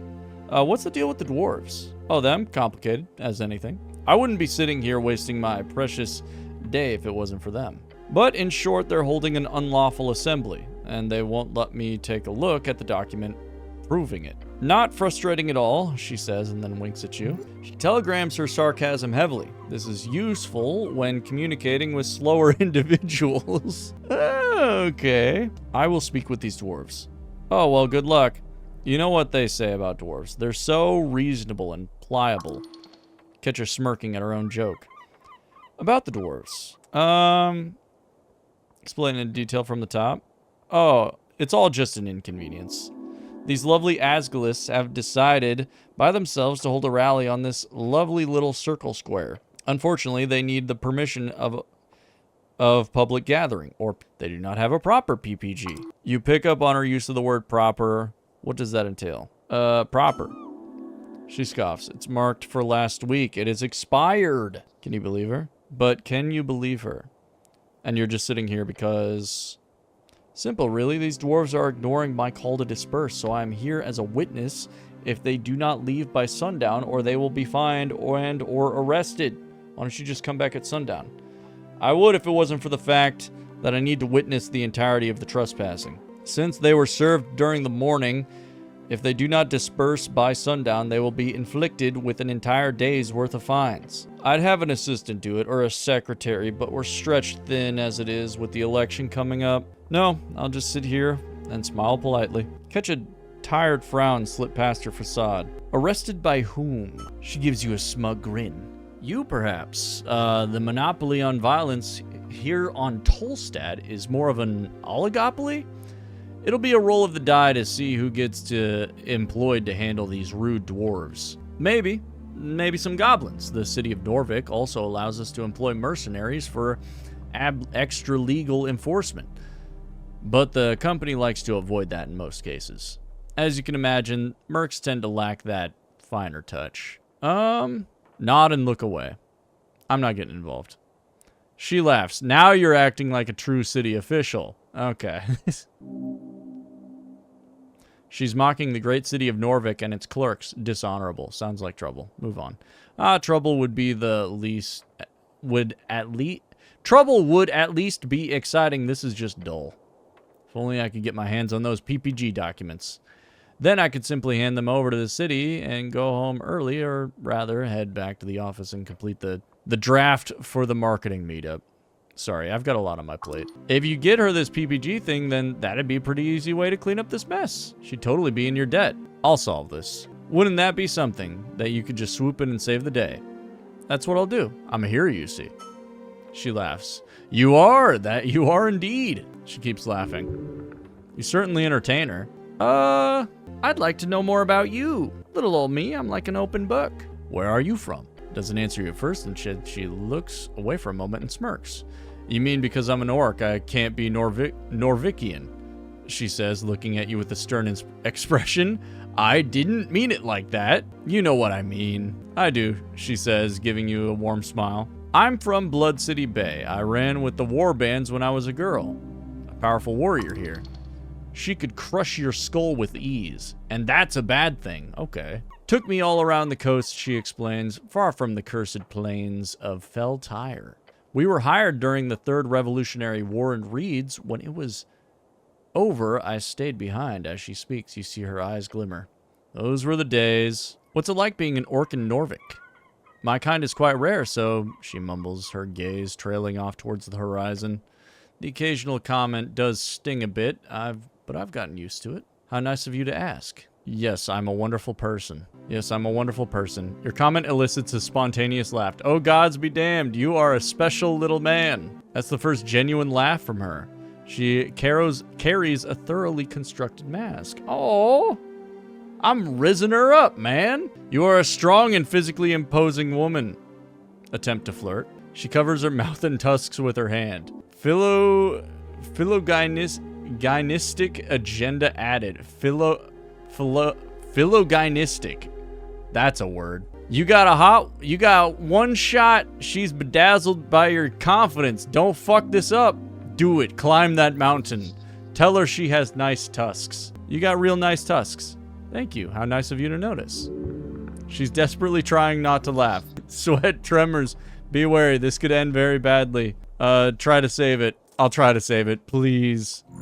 Yes! Your mind races as you feel something within you reach out towards the orc lady.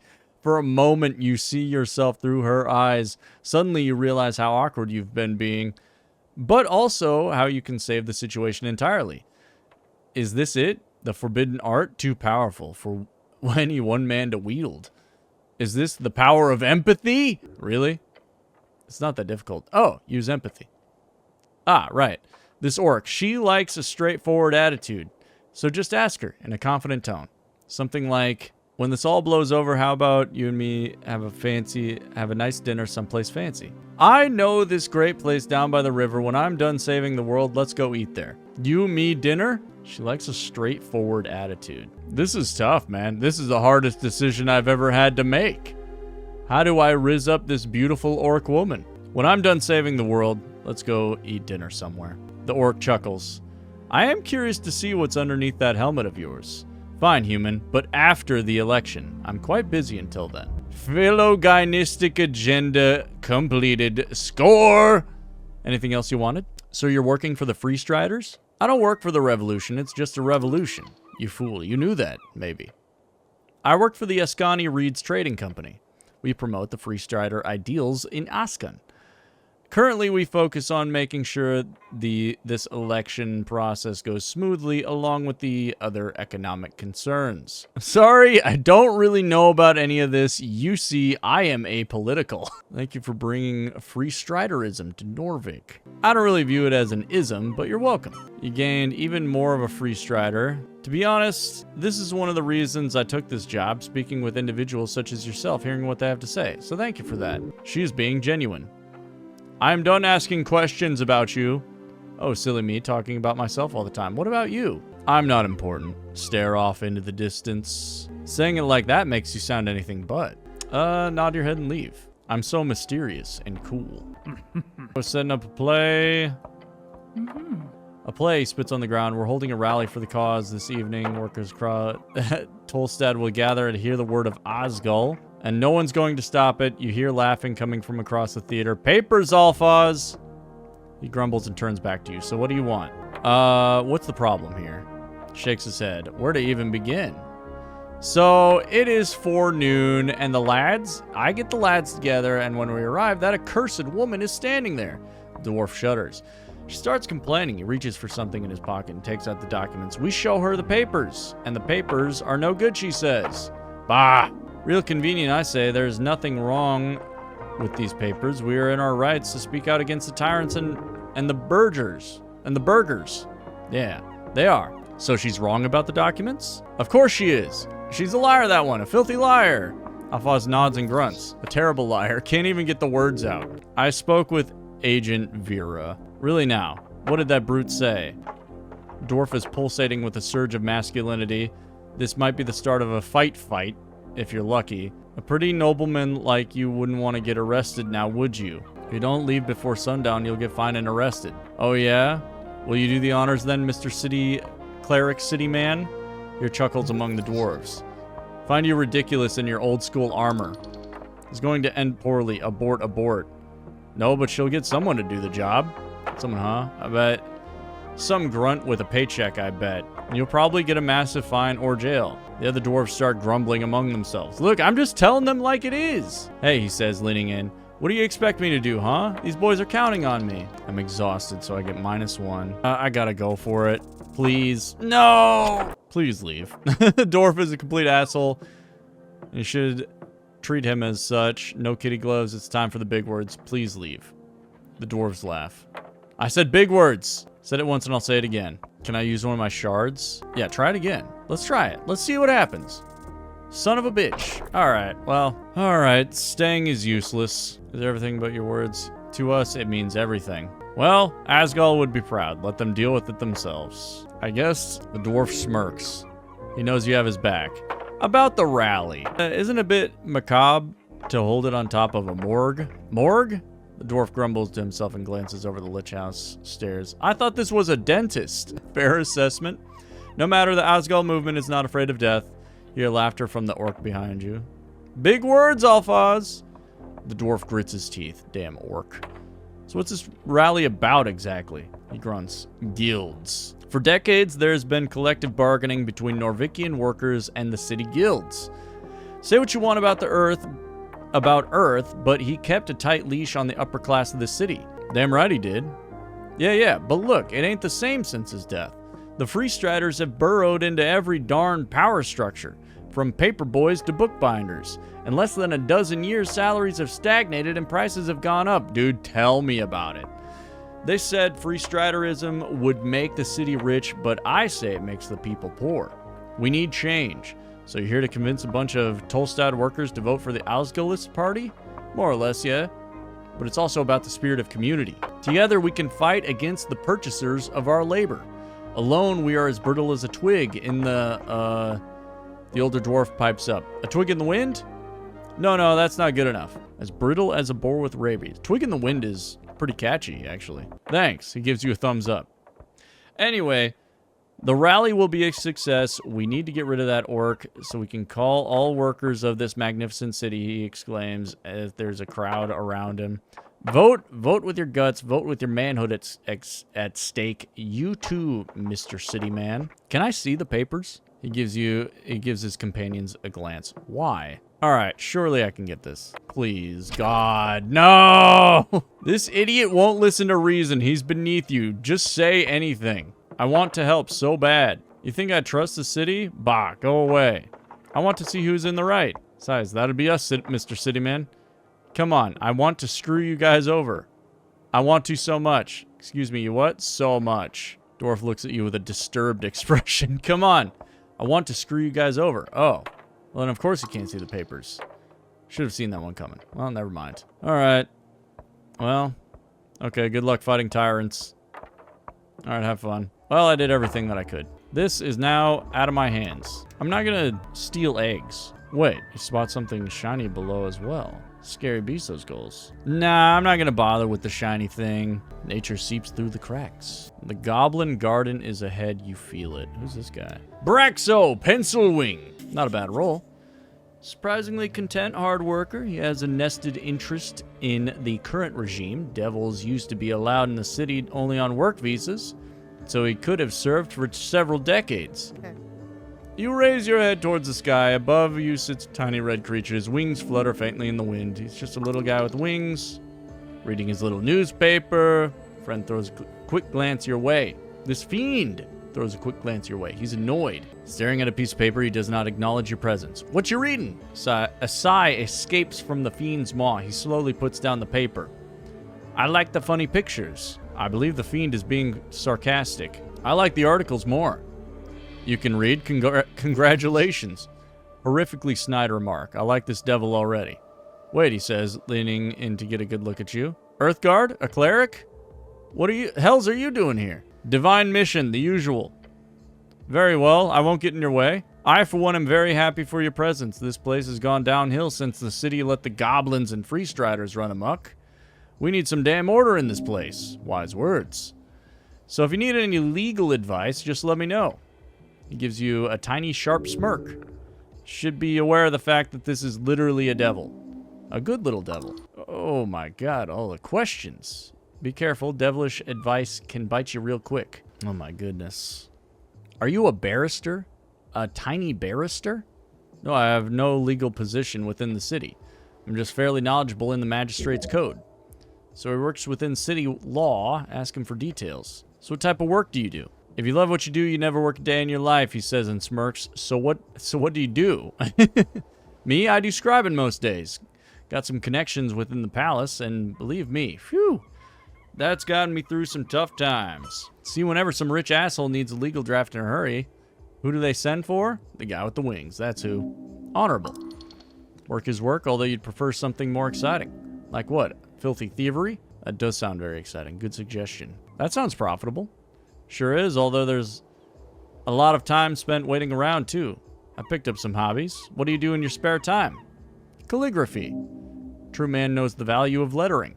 Okay. Oh, and I do love some reading. Gaining access to the Darrowian library changed my life. So what's it like being a little red guy? You want an honest answer? Or the one I tell my clients? Honest. Okay, let me put it like this. It fucking sucks donkey shit. Do you know what it takes to get a promotion these days? Tell me, brother. Is it expensive? Oh, I wish. We're talking decades of servitude to some sadistic fuck that wants to return to Gorgorian's greatness or some shit like that. And then after risking your life and humiliating yourself, there's a chance this fucking guy will put in the effort to promoting you. And if you're unlucky, you'll turn into a freaking bug. Or worse, something without wings. Tell me about these promotions. Sorry, I forgot not everyone knows devil can work. Let me put it like this. Devils have a ranking system. Some are lower, some are higher. Only way to get higher and metamorphosize into a more powerful creature is to be promoted by someone with a higher rank. But hey, could be worse, he says and cackles. Could be a demon. What are you voting in the upcoming election? What am I voting for? Same as you, the little devil says with a laugh. The good guys. You're a hardcore Asgalist? What? He looks genuinely shocked. You're kidding. He examines you for a moment. Asgalist City Cleric, huh? I've seen stranger things. Anyway, you wanted something else? Well, couldn't he do the delivery for the... Couldn't he help out the dwarves? Can you give me free legal advice? He'll gladly assist a member of the Earthguard any day. Actually, free. Well, in that case, just ask. Should I invest in stocks? Oh. I do not give, nor have I ever given investment advice. But, here we go. Yes? He looks you up and down. I should ask, have you ever bought shares before, cleric? I don't know what that is. Oh, okay, some basics then. Popularized by late Divine Era human adventurer companies, a share is essentially a percentage of ownership of a certain venture. Could be a guild, could be a company, or a specific adventure, something that is supposed to grow over time so that you can increase the value of your securities in that venture. Oh, God, we're learning now? Jesus. It's a risky way to increase your capital without actually doing any real work. That's all I have to ask about stock. Wait, have you ever bought stocks? Sure, I spend about 40% of my income in risky ventures. Sometimes I even get paid in securities, which is nice since I won't have to pay any middlemen. I don't care about stocks. I cannot ask this guy about stocks. Hope you learned something, cleric. What about alignment? Ah, yes, the overrules of morality. Norvik does not moralize over alignment officially, nor do most of the city-states across the coast. But why don't we lock up all the evil folk? There have been states through history who have tried to. They ended up not doing too well. I'm no expert, but I would say it's mainly to do with the origin of this evil. It's selfishness. At the core, it's got nothing to do with how people actually act. If you only allow the most good-hearted of folk to roam free, you'll end up with a country of nothing but good intentions. Ironically, I've heard the road to hell is paved with those. And you, being a devil, are, you know... Yes? You're evil. Oh yes, indeed. It is pretty easy to spot. He flaps his wings. It can be pretty discriminatory at times, but people assume I have the worst interest in mind just because I'm ontologically evil. People can be so short-minded. No, that's... You see a grin spread upon his maw. He is correct. He is about to correct you. Small-minded. I take it back. I don't like you anymore. Devil cackles at you. Fair decision, cleric. Look, evil is not some objective thing. It's entirely internal and aligned with Jor's subjective opinion. There's some good people who ruin the world and evil folk who do their best to maintain it. That's the deal. Oh, now we're getting into moralist arguments about good and evil, man. What does the law have to say on resurrections? That's one hell of a question. He smirks for a while. Higher tier resurrections aren't illegal. They're just not available anymore. They're a handful of known divine resurrection spells. Not available. Verded cleric would know better than me, he says and shrugs. Spells over the 4th and 5th are rarely seen these days. If you want to know why, go pray. Your god grants you magic in his wisdom. He only grants higher power when needed in your lifetime. It's not needed a lot. After Urth died, it's been a bit hard for even the top-ranking clerics to manage higher-tier magic. Ugh, man, this is complicated. Does a murder still count if the victim is resurrected? Thinks about the question for a bit.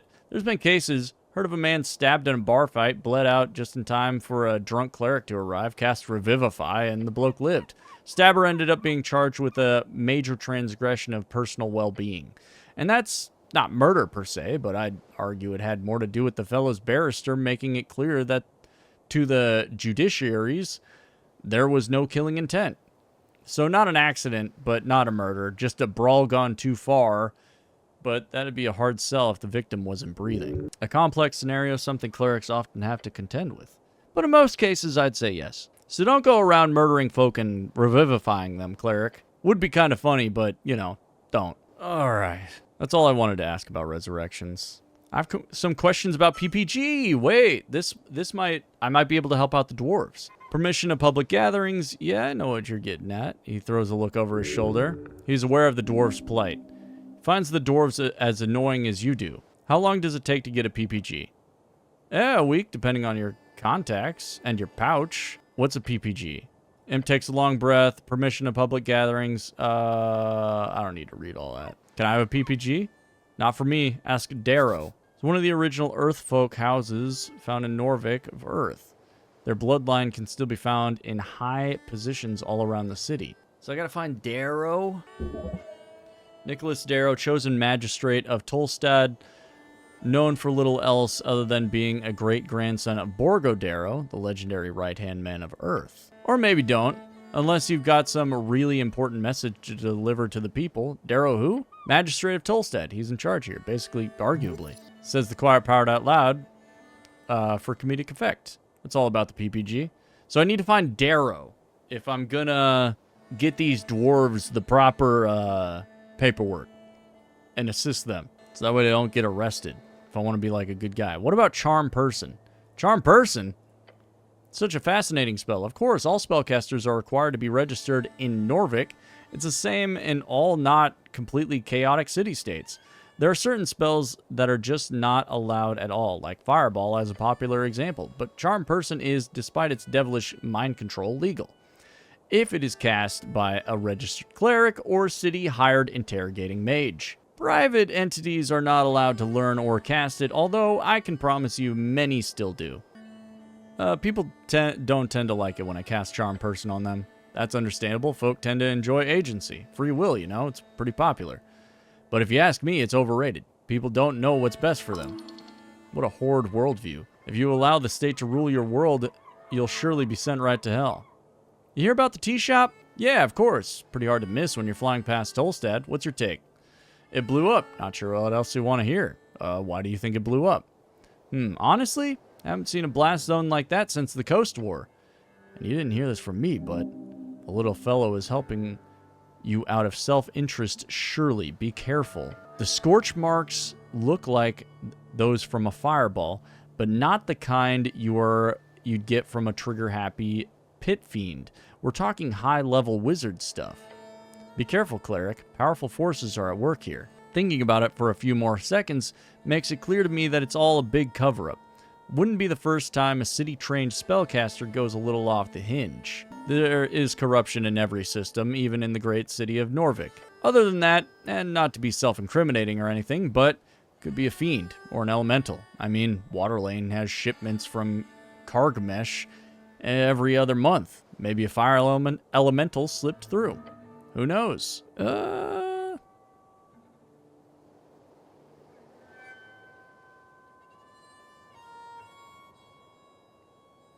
think it is a rogue spellcaster. It's the simplest answer. But I'd suggest having a chat with the owner of the tea shop. Who knows what feathers were ruffled, eh? He gives you an ominous chuckle. Citizen, nod and leave. So, at least we have a lead on where we should go. Goblin wall art. Engage. Green faces splattered across the facade, staring wildly towards the flaming sky. Dragon head across it, or something like that. You call this art? What does it mean? They believe in the Dragon Queen. Such worship should be encouraged, only if it was for Earth instead. It represents a devotion, albeit an asinine one. An asinine way. The coins stand for all the fat loot the dragon brought to her people.